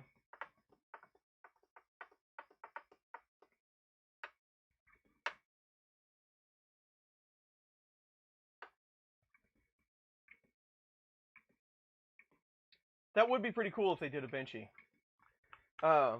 It was on one of the walkarounds, and I hadn't seen the printer before you saw it on the video. I had never seen it. It just caught my eye while I was walking around with the camera. I tend to this. Hold on. There you go. Thank you. But like, so I'm walking through one of the aisles, holding the phone, you know, talking about whatever. Who knows what I was talking about? But then off to the right here, there's a printer that has a benchy printed around it. So it's about this size, right? But it's a giant orange benchy with a 3D printer in the middle of it, and it was printing a benchy. And like I say, that was the first time that I had saw it. And I just pretty much, I don't remember exactly what I said, but I went up to the table and said, please tell me it only prints benchies. But, and they looked at me like I was crazy because they didn't know who I was. But it was awesome to see. If you catch any of the video footage from Earth and see that thing, I was very pleased when I saw it.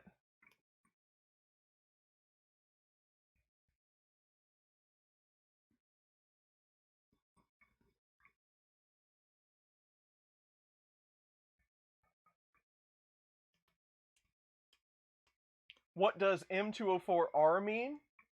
I can tell you what the 204 parameters mean. So 204, the P is print acceleration, the R is retract acceleration. What's the other one? T is travel acceleration. There you go. Hitting with a benchy trademark violation. I really need some stock in the Benchy Corp. I got to get a hold of them people. I want 49% ownership of the Benchy model. What does that cost? Just so I'm part of the team. I don't want to control it. I just want to be part of it. What is the what? What is the blue and green thing to the right of your mouse? Which mouse? This one? Or this one? Blue, green. Are you talking about this? If you're talking about this, that's not to the right, though.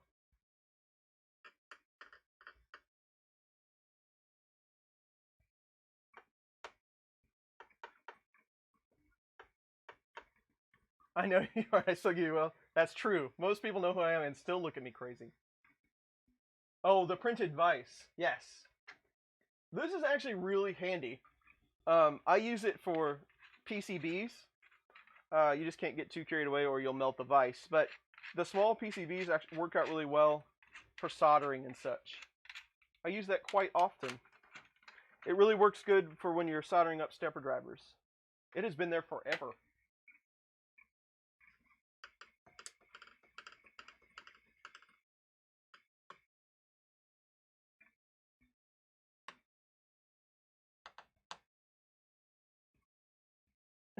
I don't. Yes, that's what it is.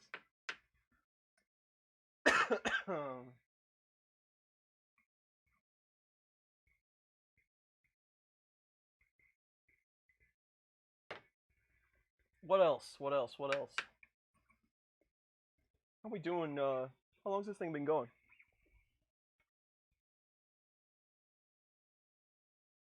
It says I have 55 minutes left. Doesn't seem right.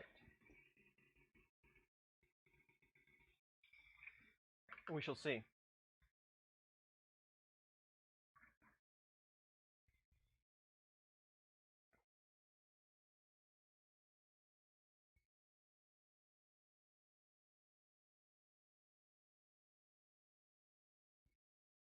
Awesome. It's telling me that I'm live right now.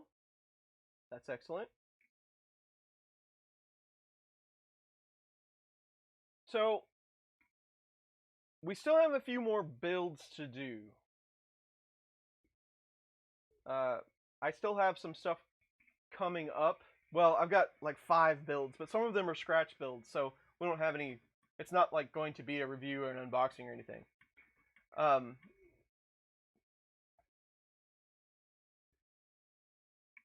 Awesome. Hopefully Joe, I don't know what Joe's working on today. I don't know. I won't be on too terribly long into his stream, so.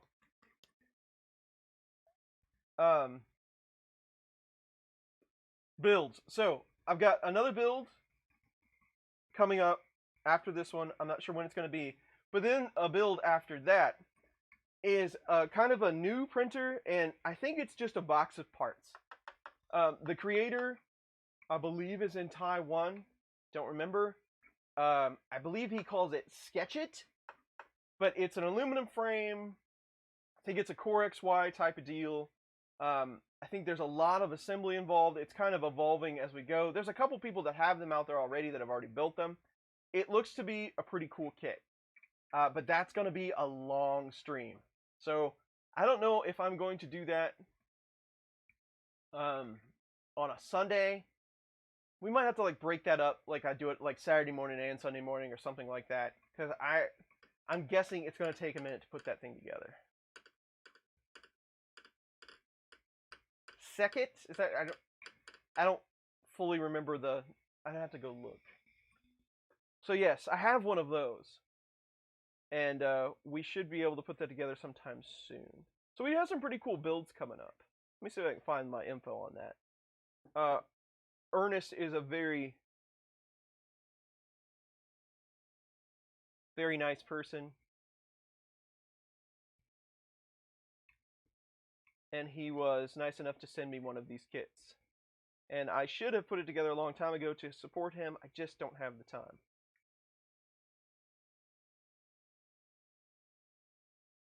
Yes. Yep, he's got the SK Go and the SK Mini. Something like that. Let's see if he's got...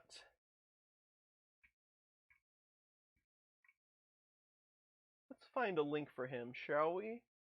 He needs support.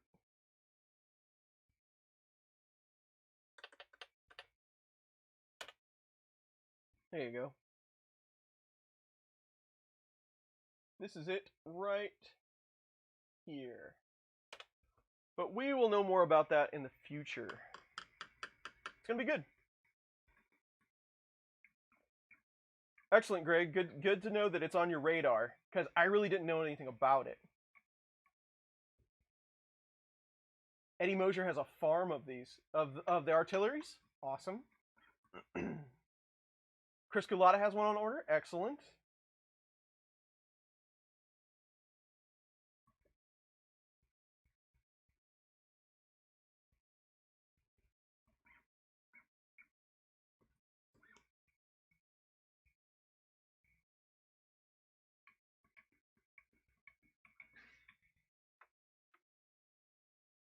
So the outside finish looks pretty good.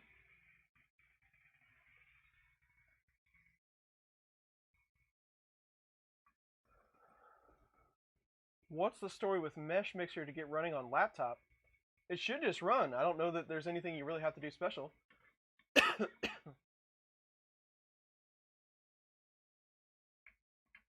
Okay, cool. I knew talking with Ernest, I know that there were other people getting these. I didn't know who had theirs out yet, who had the videos out yet. But it's good to hear that people have already got them in their hands.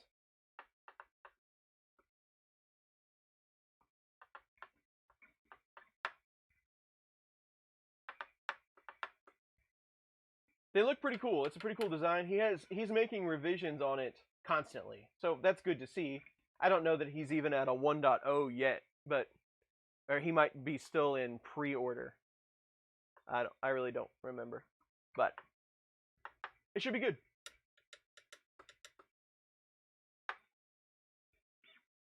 And then after that, is there anything going after that? That almost puts me into next year. That's hard to believe. I'm going to be gone for a while. That's going to cut down on the content a bit, but we should be okay. I don't know what's after that. We'll see.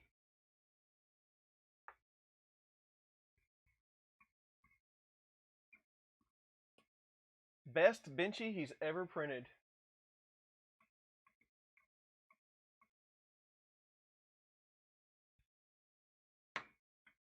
Cool. Squire. Yeah, Carl, I still need to talk to you about some parts. I still got to get all my stuff. Uncle Ron took all of my spare stuff for me back for me from Earth. I still got to get all that from him. There's some stuff in there I need to mess with.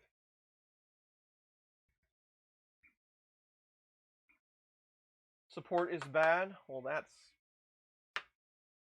not good to hear. I'm sorry to hear that. Oh no. I would save up your money for something else. That's just me. It's my opinion. But I would go with something else.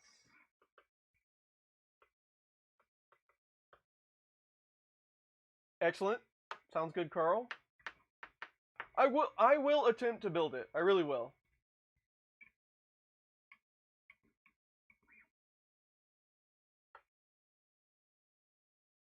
Derek, I would totally show you the first print that came off the Squire, but I don't have it in my hands yet. It's in the box of stuff that Ron has. I will show you next time we're on the stream.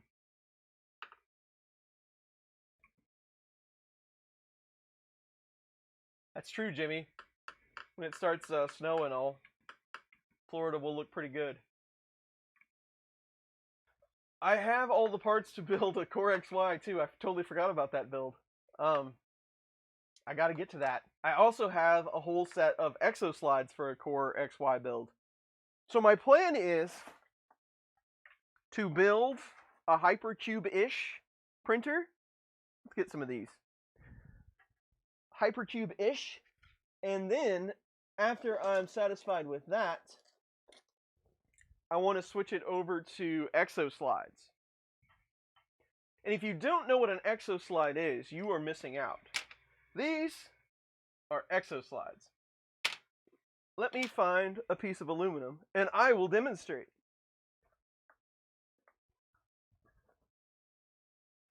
This one has plastic all over it, but we can take care of that. Okay. So if you haven't seen an exo slide,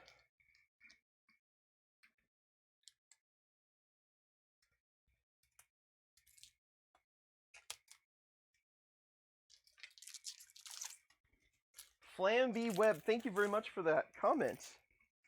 I appreciate that.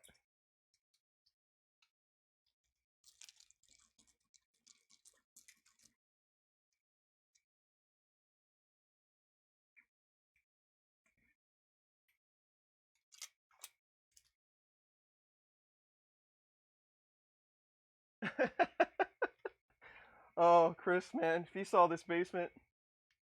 You know, I did the tour. It's been a while back that I did the tour video.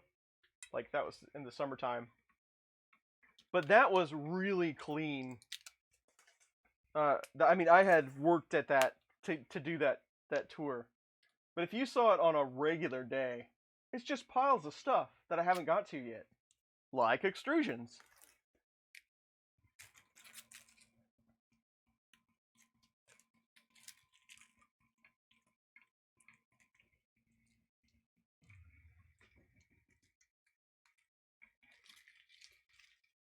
With plastic all over them. Okay, so exo slides. I don't want to take you away from your regularly scheduled benchy.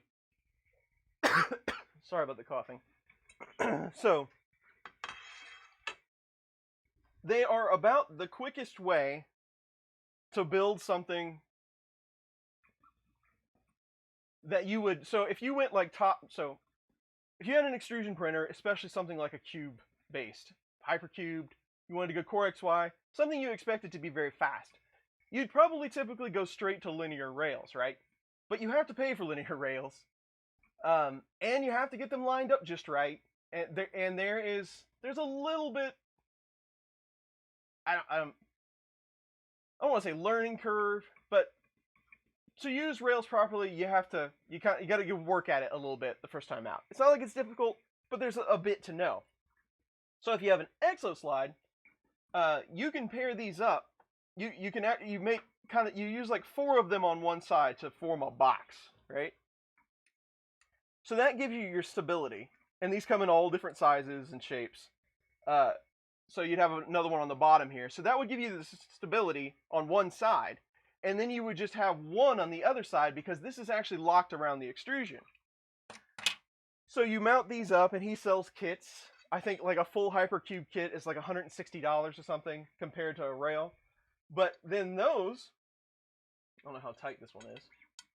Those actually don't, you're not limited to T slot or V slot. Those will actually set on top of the rail or around it in a box, right? And slide. And this is a really bad example because it's not screwed down or anything. And it's squeaky. But this would be the fastest possible way, and probably smoothest way, most accurate, to build something like that. So doesn't matter if it's T-slot, V-slot, whatever extrusion you have, especially if you wanted to take a printer that maybe wasn't so good and turn it into something that was, this is the way to do it. These are just really cool. Like, even if you wanted to replace the wheels on your X carriage, well, you could slap these on there. And it would be pretty much just like a linear rail, only you'd have a few more advantages of it. You don't have to depend on the slot being accurate at that point.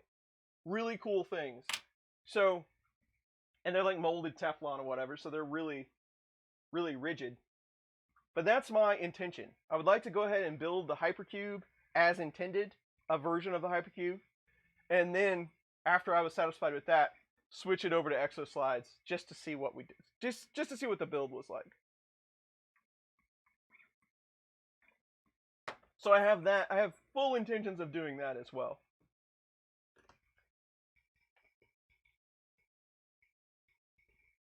The extrusions are all wrapped in plastic for when they cut them. Those are these are all cut and threaded, I believe. I don't remember.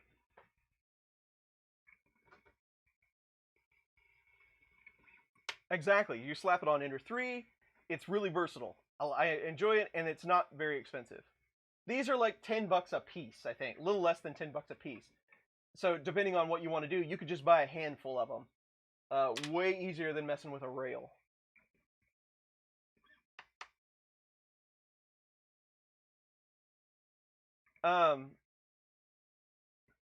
And because he is awesome, I am not sponsored by Exoslides in any way, but he has treated Chris's Basement very well. So you definitely need a link to his site. There you go. Yes, I think if you were going with an overkill build on an Ender 3, I think this would be a great solution for that. And we might get to that point, so we'll see.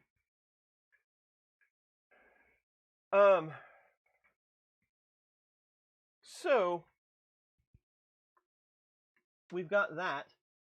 Now, so my Patreon supporters, they know a little more than the average person does, right? Because they get all the inside info because they support me monetarily, which is greatly appreciated. Thank you. So you can see all the posts over there, but most of them are Patreons only. Some of them are public. But I have a couple of builds coming that are going to be somewhat unique. And it's nothing, like revolutionary, but it is definitely a spin on a build that I have personally that I think is going to come out great. But I will give you a hint to that, and hopefully this is the right box. This is not the right box.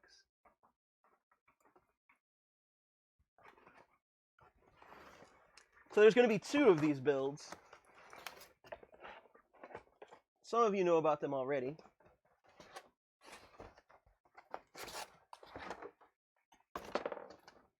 Maybe it's this box over here. There's too many boxes of stuff. It's this box.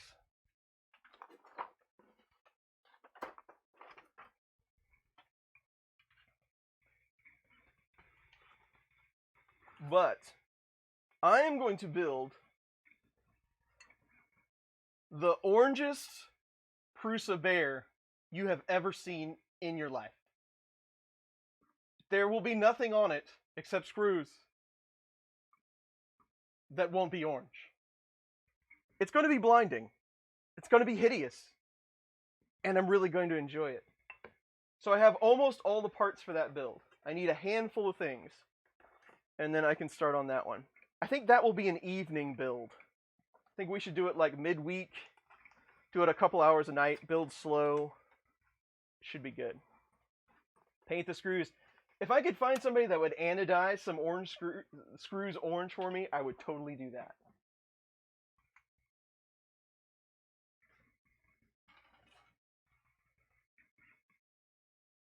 Won't be able to look at it. No, it'll be way too bright. And it's funny because it's all Prusa mint and it's all Prusa orange. So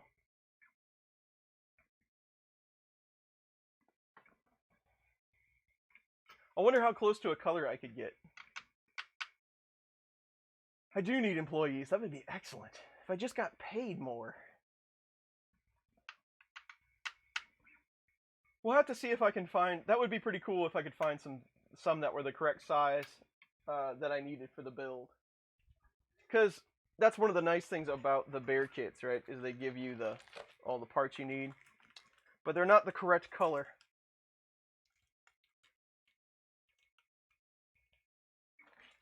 But we'll have to deal with that. We might have to see, though, if we can get some anodized parts. That'd be neat.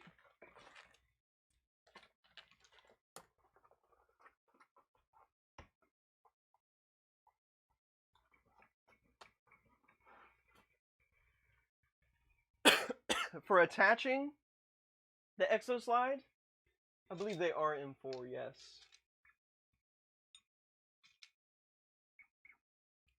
Yes, they are. M4. A coffee attendant, that would be nice. I can definitely tell I haven't streamed in a while because my throat's feeling it. The future is bright. I'll take a look. That's a pretty good idea. I'll see if I can find us some screws.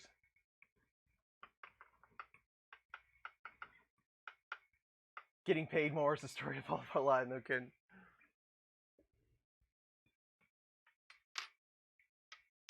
See you later, Carl. Cool.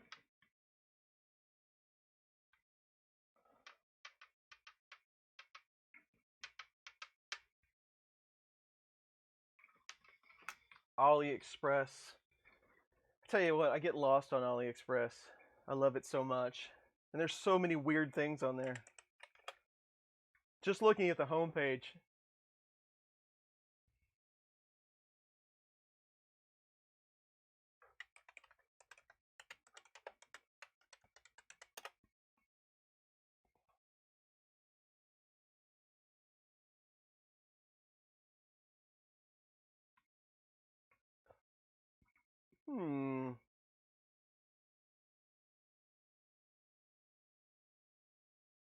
Wow, there is a whole lot of cool stuff on there for anodized screws.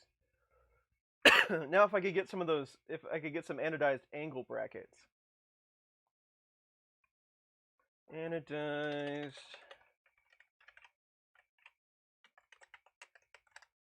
I could probably talk to Jason from LDO. He might know where to get them.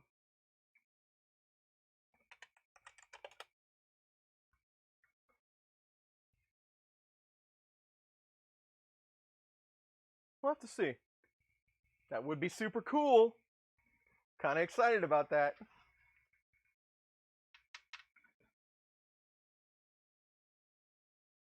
What's this printer's biggest issues? I don't know yet, actually. Somebody was saying that there's under extrusion problems. I can't confirm or deny that at this point. The infill looked a little rough. I do see a couple of lines around the outside that might not look so sharp. So maybe that. But I don't know yet. We'll find out. Paint the steppers too. Yes.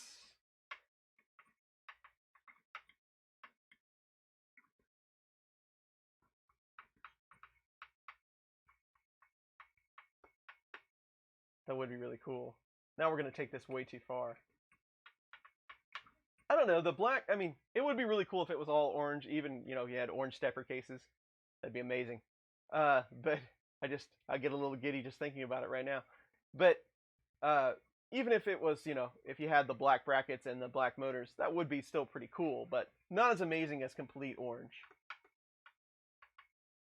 Orange all the things.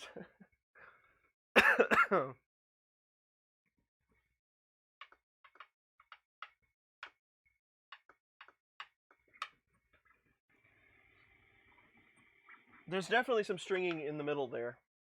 I don't think that Titan clone is efficient as it should be.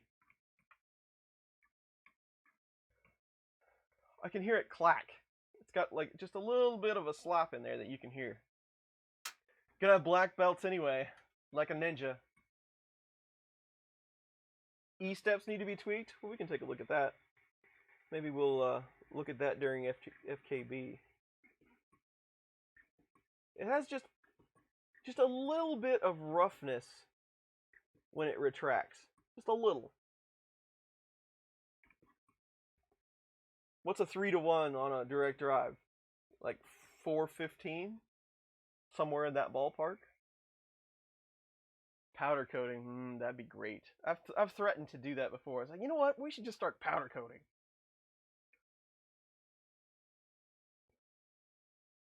What am I looking for?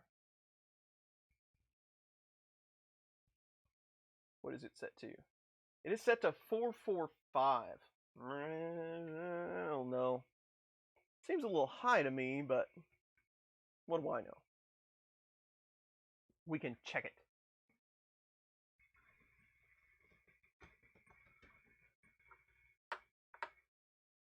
new maker project. Ron is here. Hello, Ron.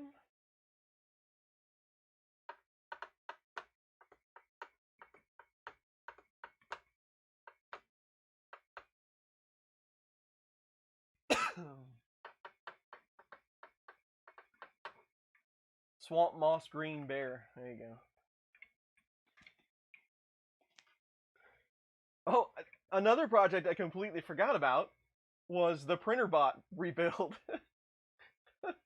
I have all the parts. I have a lot of parts for a printer bot Simple Pro. I think it is. I still have to look and putting that together. I saw Brooke at Earth, and then I lost him. I was gonna stop and talk to him for a minute, and then I didn't see him again. So I was kind of bummed about that. There were a few printer bots on the tables. They were represented there.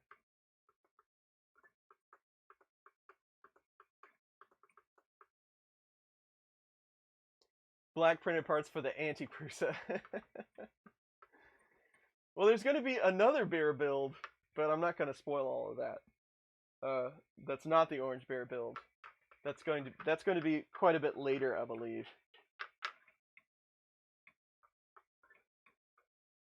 But I did finally get, for those people that were following along on Patreon, I did finally get the plastic for that build, and I haven't started printing it yet, but I'm going to soon.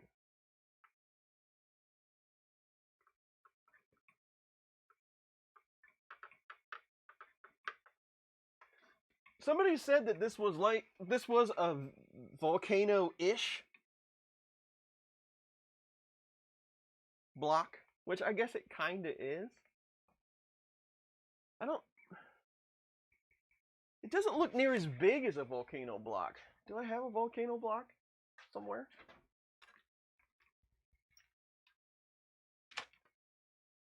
I thought I did.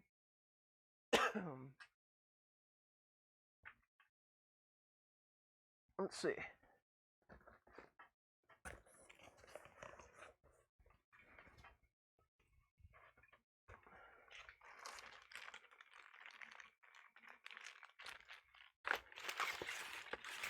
It's not in there.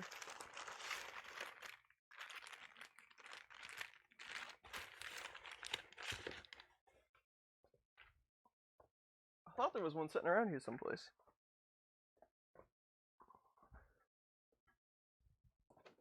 I don't ever have complete sets of things. I just have pieces, parts of things.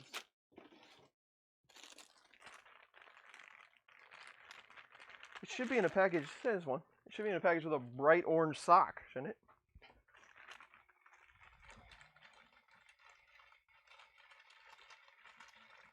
Bear build off of Warkaki. I haven't talked to Warkaki in a while. Hopefully he's doing well. I ain't seen him in a minute or two. He's got, I don't think it'd be much of a contest though. He's got lots more of that under his belt than I do. It is volcano compatible.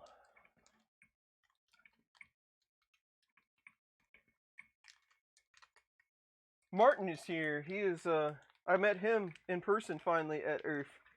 He is a Matter Hacker's Pulse enthusiast, as am I.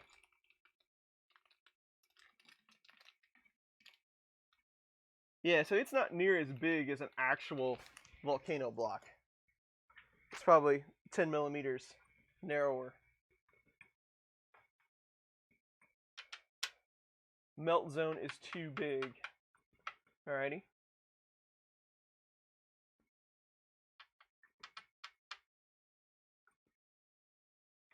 Could be. Titan could be the way to go. Not Titan. Magnum could be the way to go. I was thinking, you said Magnum, and I automatically thought Hermes because I really want a Hermes just to check it out.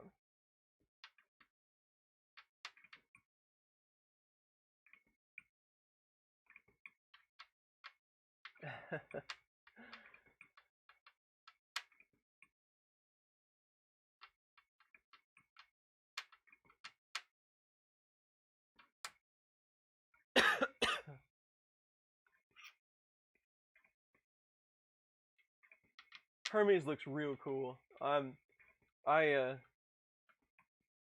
Claire had a couple of them from E3D at Earth, and I got to stop and talk to her for a little bit about them. They're really neat little deals. I'm anxious to see one.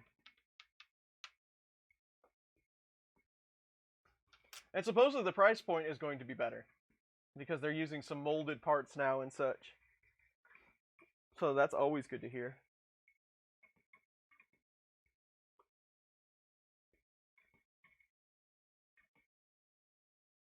You have a Z banding issue. Okay.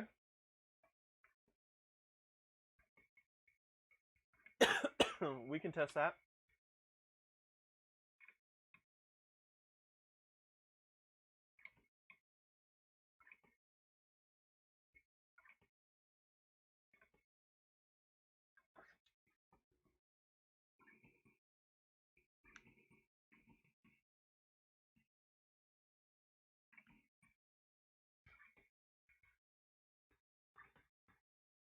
Huh.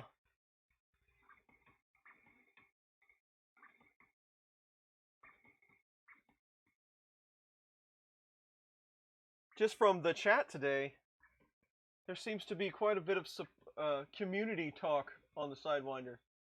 It's pretty popular, huh? I don't get in the community stuff as much as I should, probably. But it's good to hear people are out there talking about it, supporting each other. Still streaming. We got off to a little bit of a slow start. I got this cool artillery bag to put things in.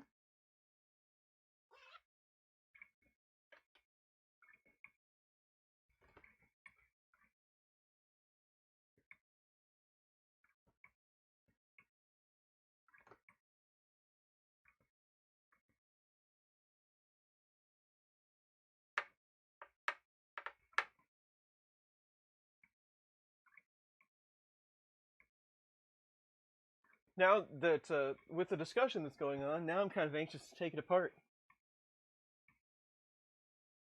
There's a little more stringing than I would like to see.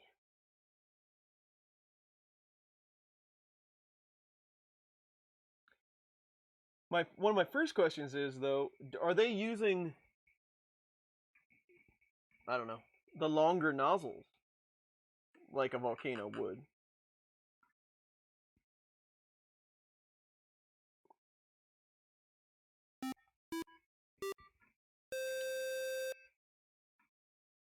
Mad Hamish just subscribed? Thank you. I appreciate that.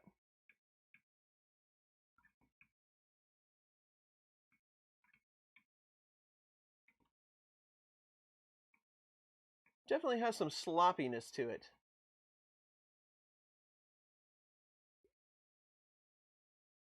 But again, I turned down the retraction quite a bit as well.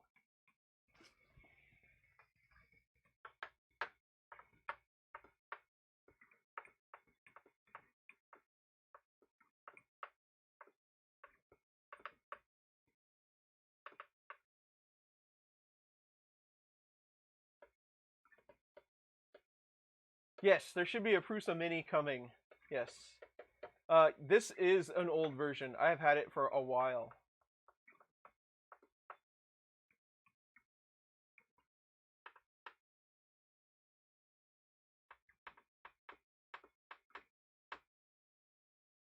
Awesome. Good to see Joe is building something.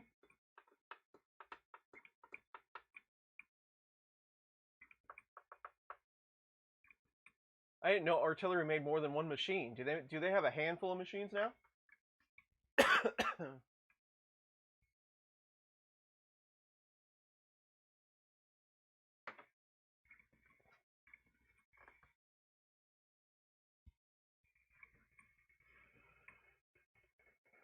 Thank you, Mr. Expert. I like your handle where it's grayed out and it has a check. That's pretty sweet. I like that. I'm glad you like the videos, though. Thank you for saying so. Just got your 2209s? I still don't have any 2209s. I've ordered them from a couple different places now, and I still have not got any. Hopefully that will change next week, and they'll finally get me some. It's a smaller version called the Genius. Well, that's why Joe has it.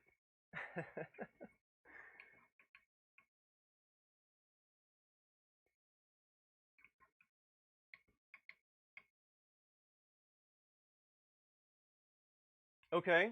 Um, so Chris, is the volume low or high?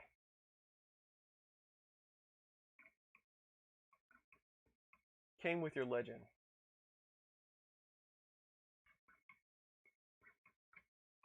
Because we'll do right. We have to go through StreamYards, and I don't have any plugins available for that.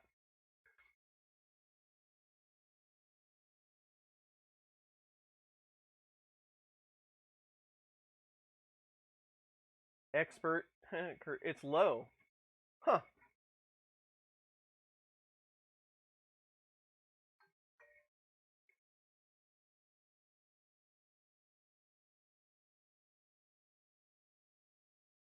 Seems weird. Because I mean, I can definitely change it, but this is going to change it a whole lot, right? Like that. I mean that is the gain. Hopefully, that's probably really, yeah. That's like peaking out right there. So I mean that I can definitely increase the volume, but I hate to mess with it. Somebody just sent me a message on Twitter.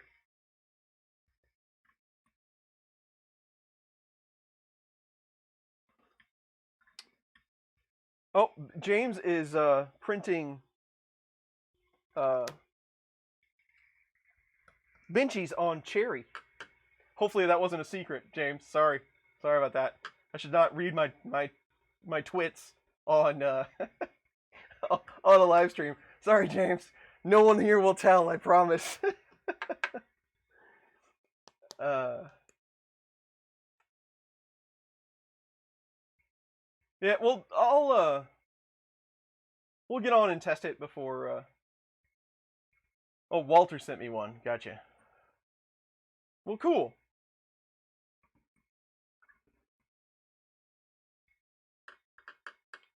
Have it all the way up on your YouTube. Mitch 3D is here. Hello, Mitch. How are you?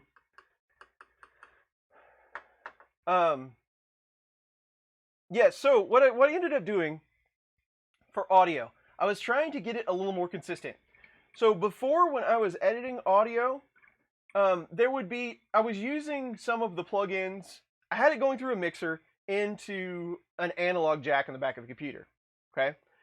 But when I was editing, sometimes you would get a pop every now and then, and I just thought it was peaking out. So I went another route. So I got a USB interface, Focusrite, Scarlett, whatever they're called, and a pretty inexpensive interface. And I switched over to that, and I'm using their plugins for recording video. But when recording video, I try to keep it really consistent with the compressor and all that. And I'm probably speaking louder during the videos than I usually do. But so yeah, so I'm still kind of dialing in the volume. So any suggestions you have is always very helpful. But I can just raise the volume on the fly if need be. So that's always good. Yeah, Mitch, somebody said Joe was doing live today. I think somebody, yes, that's the one right there. Thank you.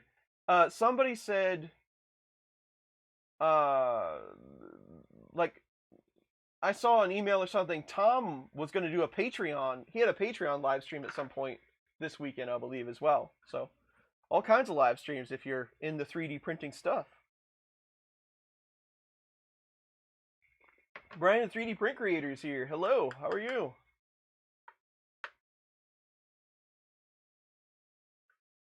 Yeah, we've been kind of getting mixed comments today on the old artillery Sidewinder. Some people are having problems with a few different things. It seems somewhat consistent.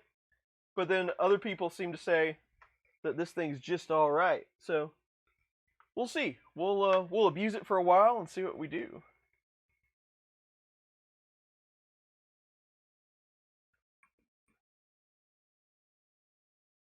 Now I got to figure out. Now I'm kind of interested. I got to figure out how Mr. Expert does that with his tag, because I want one. Oh, I want a fancy YouTube name. Yeah, Mitch, they need to step up with step it up with a Delta. Feels like a Sidewinder Sunday. I do like it, though, that it's not so annoying standing next to it while it's printing. You know, we get some of those printers out of the box, and it's just constant, a barrage of fan and motion noise. This one is nice and quiet. I enjoy that. And I'm going to cough.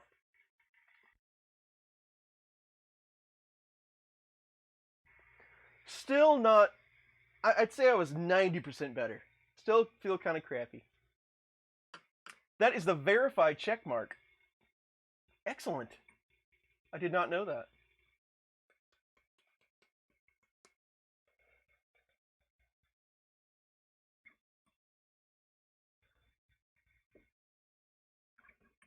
The new 32-bit controller you posted. It's loud when you activate linear advance, so you can really hear that ramp up and ramp down.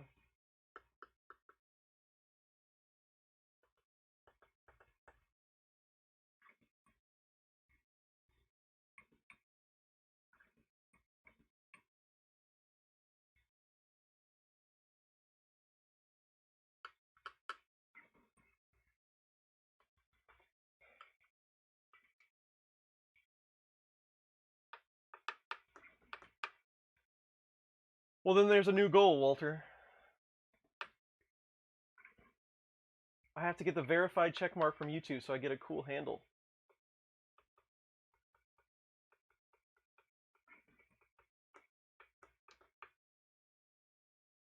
Stream is over? What stream is over? I don't see any streams that's over. 100,000 subs.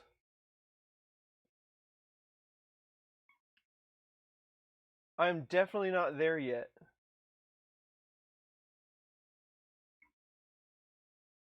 That's okay. I'm totally fine with that.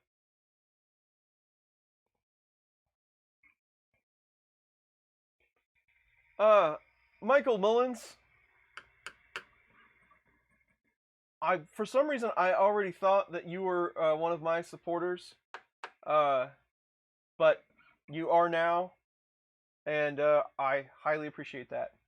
Your continued support over the years has been much appreciated. Thank you very much.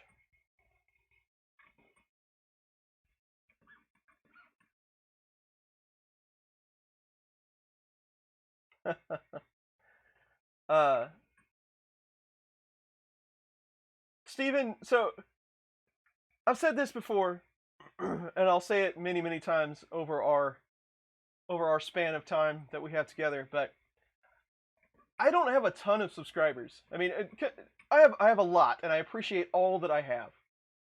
But you know, I don't have the hundreds of thousands of numbers like a lot of people do. And Joe's got a lot of subs. I'm not sure exactly what that number is, but he's got a lot of subs. But I tell you what, I have the most consistent subscribers in the whole world. The subs that we have are with me through and through. Like all of you in the chat. You are super supportive, and that is way better than having a really large number for your sub count. Because the second I need something, I need a little bit of help, something just isn't working quite right, or I need a part made, every one of the subs, I mean, an amazing amount of people come to aid quickly. I mean, they get these things solved fast, and that is just amazing. It's unbelievable, the community that we have. So it doesn't surprise me that people don't people watch two streams at the same time all the time. I hear that all the time, and I've done it before in the past as well. So there's a lot of people watching Joe and me at the same time. So that's all fine and good, but I tell you, I love you people. There's so many diehards out there that follow the channel. It's really impressive.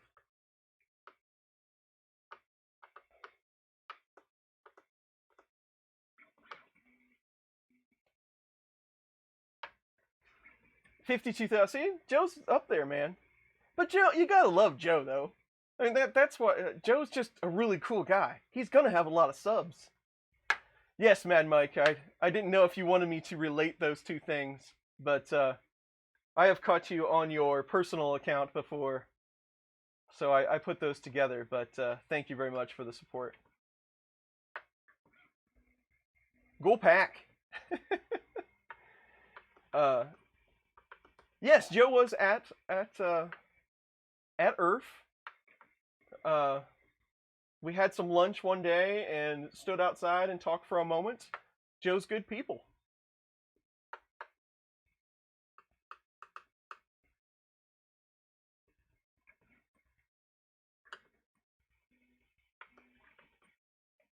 Exactly. Exactly. I totally agree with you, John.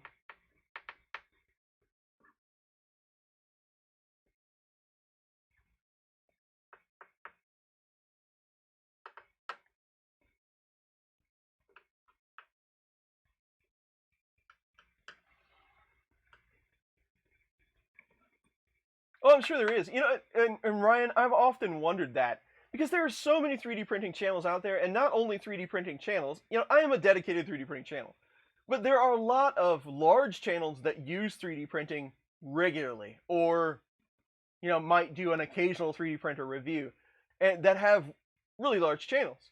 Like Bob over at I Like to Make Stuff. He's huge, you know, and he does 3D printing occasionally. So there are large pockets of people that watch those channels and then maybe get a little bit involved in the 3D printing like that. But I think because of the content that you usually watch, YouTube kind of caters you to a certain, I don't know, section of 3D printing. Because I know there's channels out there that I don't know about, that I have never seen in the search, or they've never offered me a video on. And I look pretty frequently. So yeah, I know that. Well, I go to all 3D printing events, right?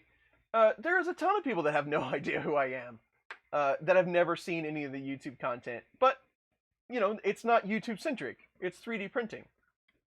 So there's definitely pockets that I have no idea about. People don't know about us, but you know, that's what makes it cool. We're kind of in a private club.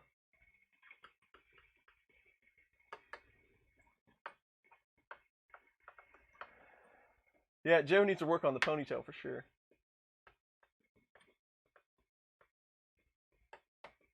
Well, Pete C, thank you very much. You appeal to the poor. Yeah, well, you know, I do like to tape some things together now and then. There's nothing wrong with that. Oh, SKR 1.3.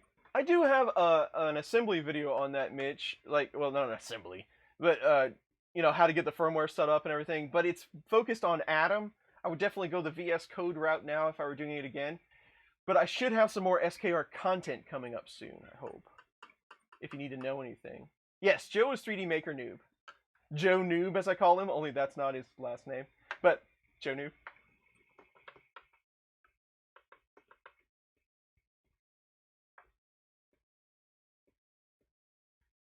Finish your Halloween video. I do love Halloween videos. Steven the Lightspeed is a Patreon supporter at 20 bucks, Steven. Man, you are awesome. Are you number 100? You should get something special if you're number 100. That's amazing. Thank you, Steven. I'll have to send you something. I'll have to find something to send you first, and then I'll send you something.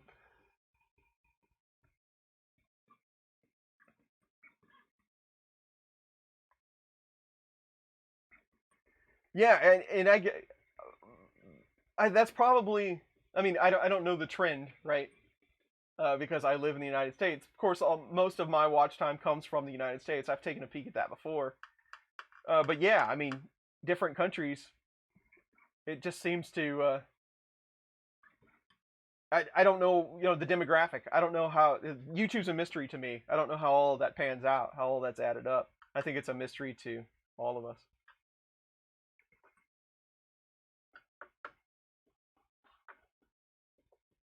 That's absolutely true. I have a hard enough time with our chat. So.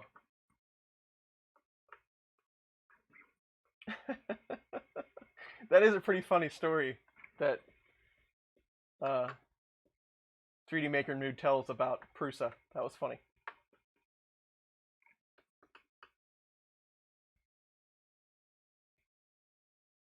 Greg, and that, you know, that's probably the biggest struggle for being on YouTube. I really feel obligated to answer almost all of the comments. I probably answer 95%. There are some that are just blanket statements that don't need to be answered.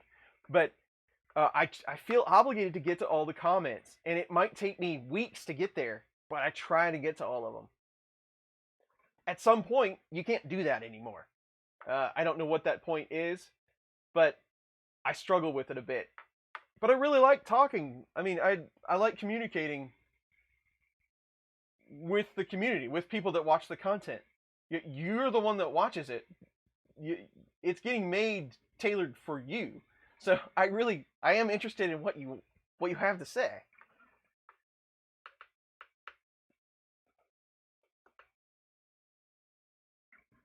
An alternate 3DP community out there? I don't know. Like what was like Evil Superman, Bizarro World?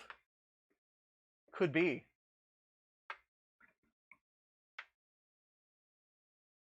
It's up at 4 a.m.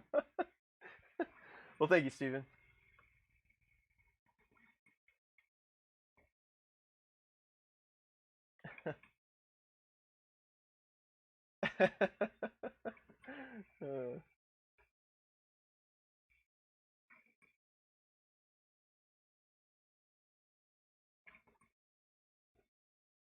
Sealed in the video. It's true. It's been documented on YouTube. 100 forever.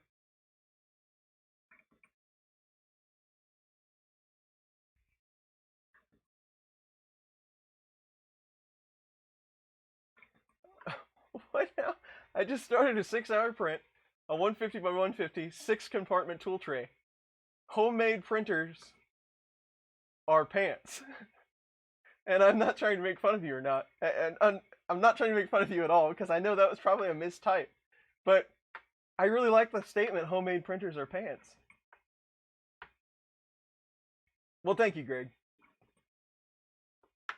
All right, see you at 4, Walter.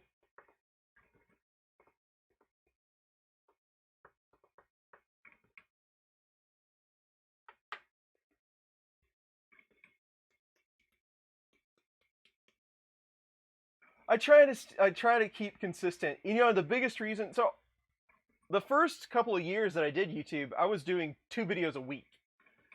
This year I'm only doing 1, but I'm trying to do a little bit more solid content. I would say doing 2 videos a week, you end up with a few softer ones. And it's not that it's not useful info, it's just not as much info.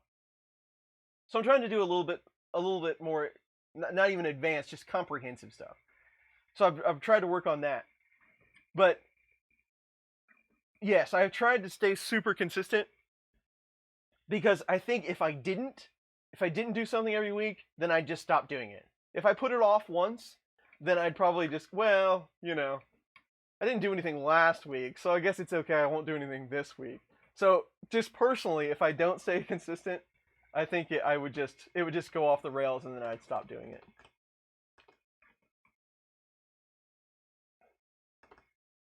Absolutely, Brian. I run into the same thing.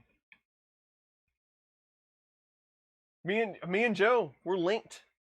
Artillery's on the same day. Actually, no, I had no idea Joe was doing it.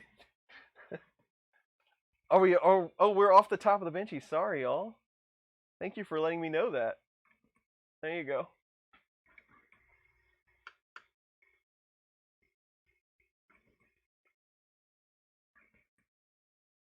Yep, couple hours till Fun in the Country Basement. Fun in the Country Basement is at 4 p.m. Eastern on the Country 3D channel.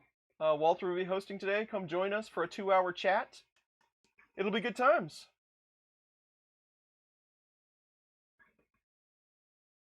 Kevin Schofield is here. Yes, Kevin is a supporter of mine, and you guys are the best bunch.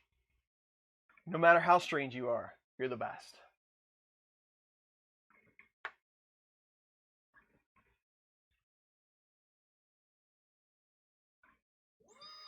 Woo! It's called cosplay.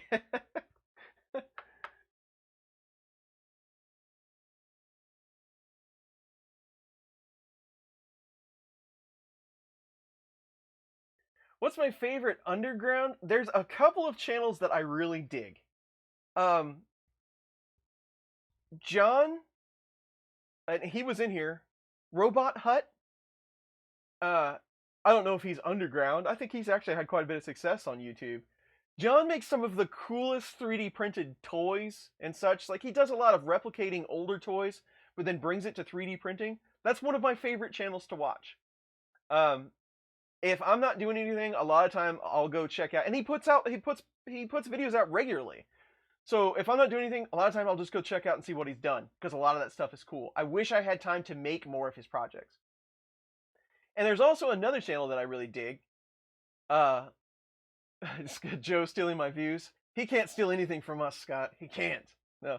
I'm gonna go bother him as soon as I get off the stream. Another channel. I am not an outdoorsy dude. I fish. I have been fishing a handful of times. Sometimes I enjoy it. It's okay. I haven't done it in a long time. Since I was a kid, probably.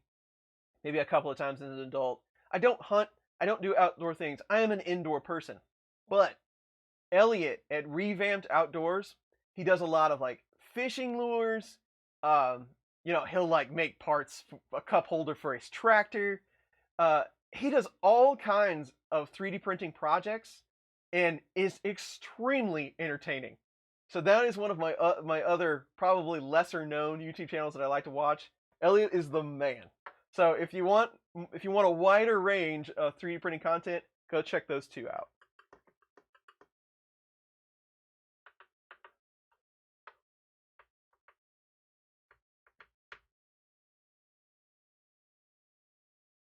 What's all the different filaments behind you? Joshua, we would be here a while. I have one of everything, probably. I got a lot of different stuff.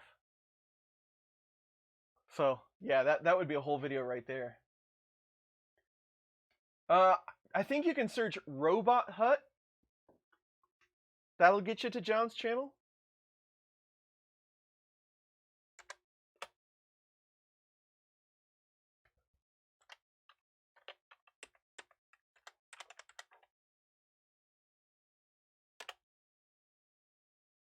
Yeah, just search Robot Hut.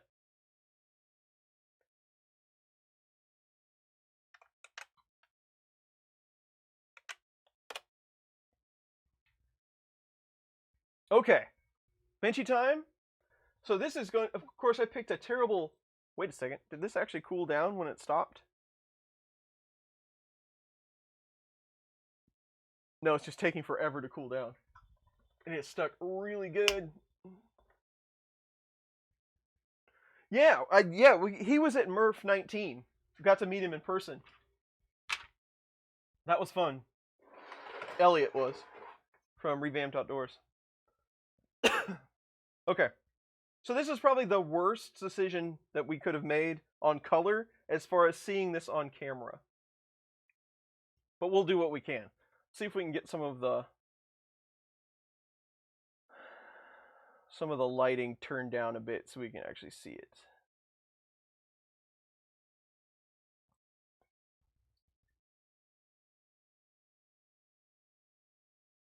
It's going to be super overexposed.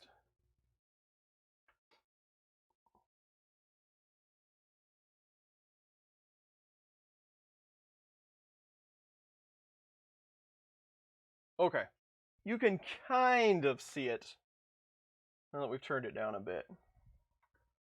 Should have gone with pink. Napping? I tell you, it's an ongoing thing with me and you. I should listen to you, but I never do. All right. Well, first off, before we do this, let me take a look at it real quick. There are definitely some layers that have some inconsistent filament. There's definitely some stringing. And up above on the wheelhouse, you can see banding. So, let's see. Can you see this? Can't tell. Focus. There. Okay, so right there, that's pretty common to see if you have any sort of filament consistency issue, because it's trying to retract in between these two portholes when it makes that move. So that's pretty common to see on a benchy if you're having consistency problems, which it looks like it is. So then we can move to what I see here on the wheelhouse. See if I can find a good spot for you here. It's really hard to see. Maybe back here. You see it right there? So that's in that same path with that inconsistency. But then if you look up in here, there's banding there. You can see it. Okay, you can see it real good right here. There's banding there. So yeah. So I see what you're talking about.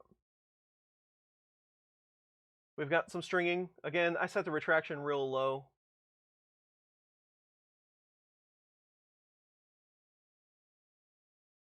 You can see my ugly fingernail in there where I ran filament underneath it last night. Love that. But, you know, not terrible. But there are some problems there. What did we knock this out in? An hour 36? It's not bad. It looks to be like the cooling is pretty good, because that's a pretty fine edge. It's a pretty nice edge. So all in all, not a terrible benchy, but there is some work to be done, I think. There is. So there you go. We should try the filament frenzy profile. We could do that.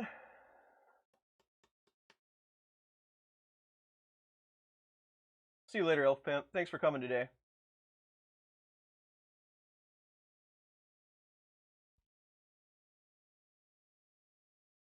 Has a hot end fan that turns off when it cools down. I like that. This was just a quick and dirty profile that I used, that I created on the fly. It has not been tuned whatsoever. It's based on a standard profile that I use, that I just tweak by eyeballing it. So no, it's nothing tuned. The V4 is a bit better than the V2, okay. Yes, eventually there will be a review of this machine. Now, the iterations make that kind of tough to do, because as Josh is saying, that some of the newer ones are probably better. But, you know, we can only go with what we got. Yes, Country 3D Walter will be hosting Fun in the Country Basement today. Please join us for that, 4 o'clock Eastern. I will be back for that. Right now, I'm going to go find some lunch. This has been a big day. So it started out kind of rocky, but we recovered. The screen being broke kind of bites, but we'll get that resolved. Had to do a little bit of fixing to get it to print, but you know, for me, it's not that big a deal. If you were a new user, probably be furious, but we've talked about that in the past. We won't go into that again. So there you go. Fun with Country Basement this afternoon. Thank you very much for all the supporters, for the tips. The Patreon signups were through the roof today. Thank you very much for that. I will make sure that you are thanked accordingly via email. I do like to get in contact with every one of the supporters that joins up. Thanks for everybody that was in the chat. Go watch Joe now that I'm going to take a break. Go see what Joe's doing. Support him through and through. Tell him I said hi. And we will see you this afternoon for Fun in the Country Basement. Take care, everyone. We'll see you later.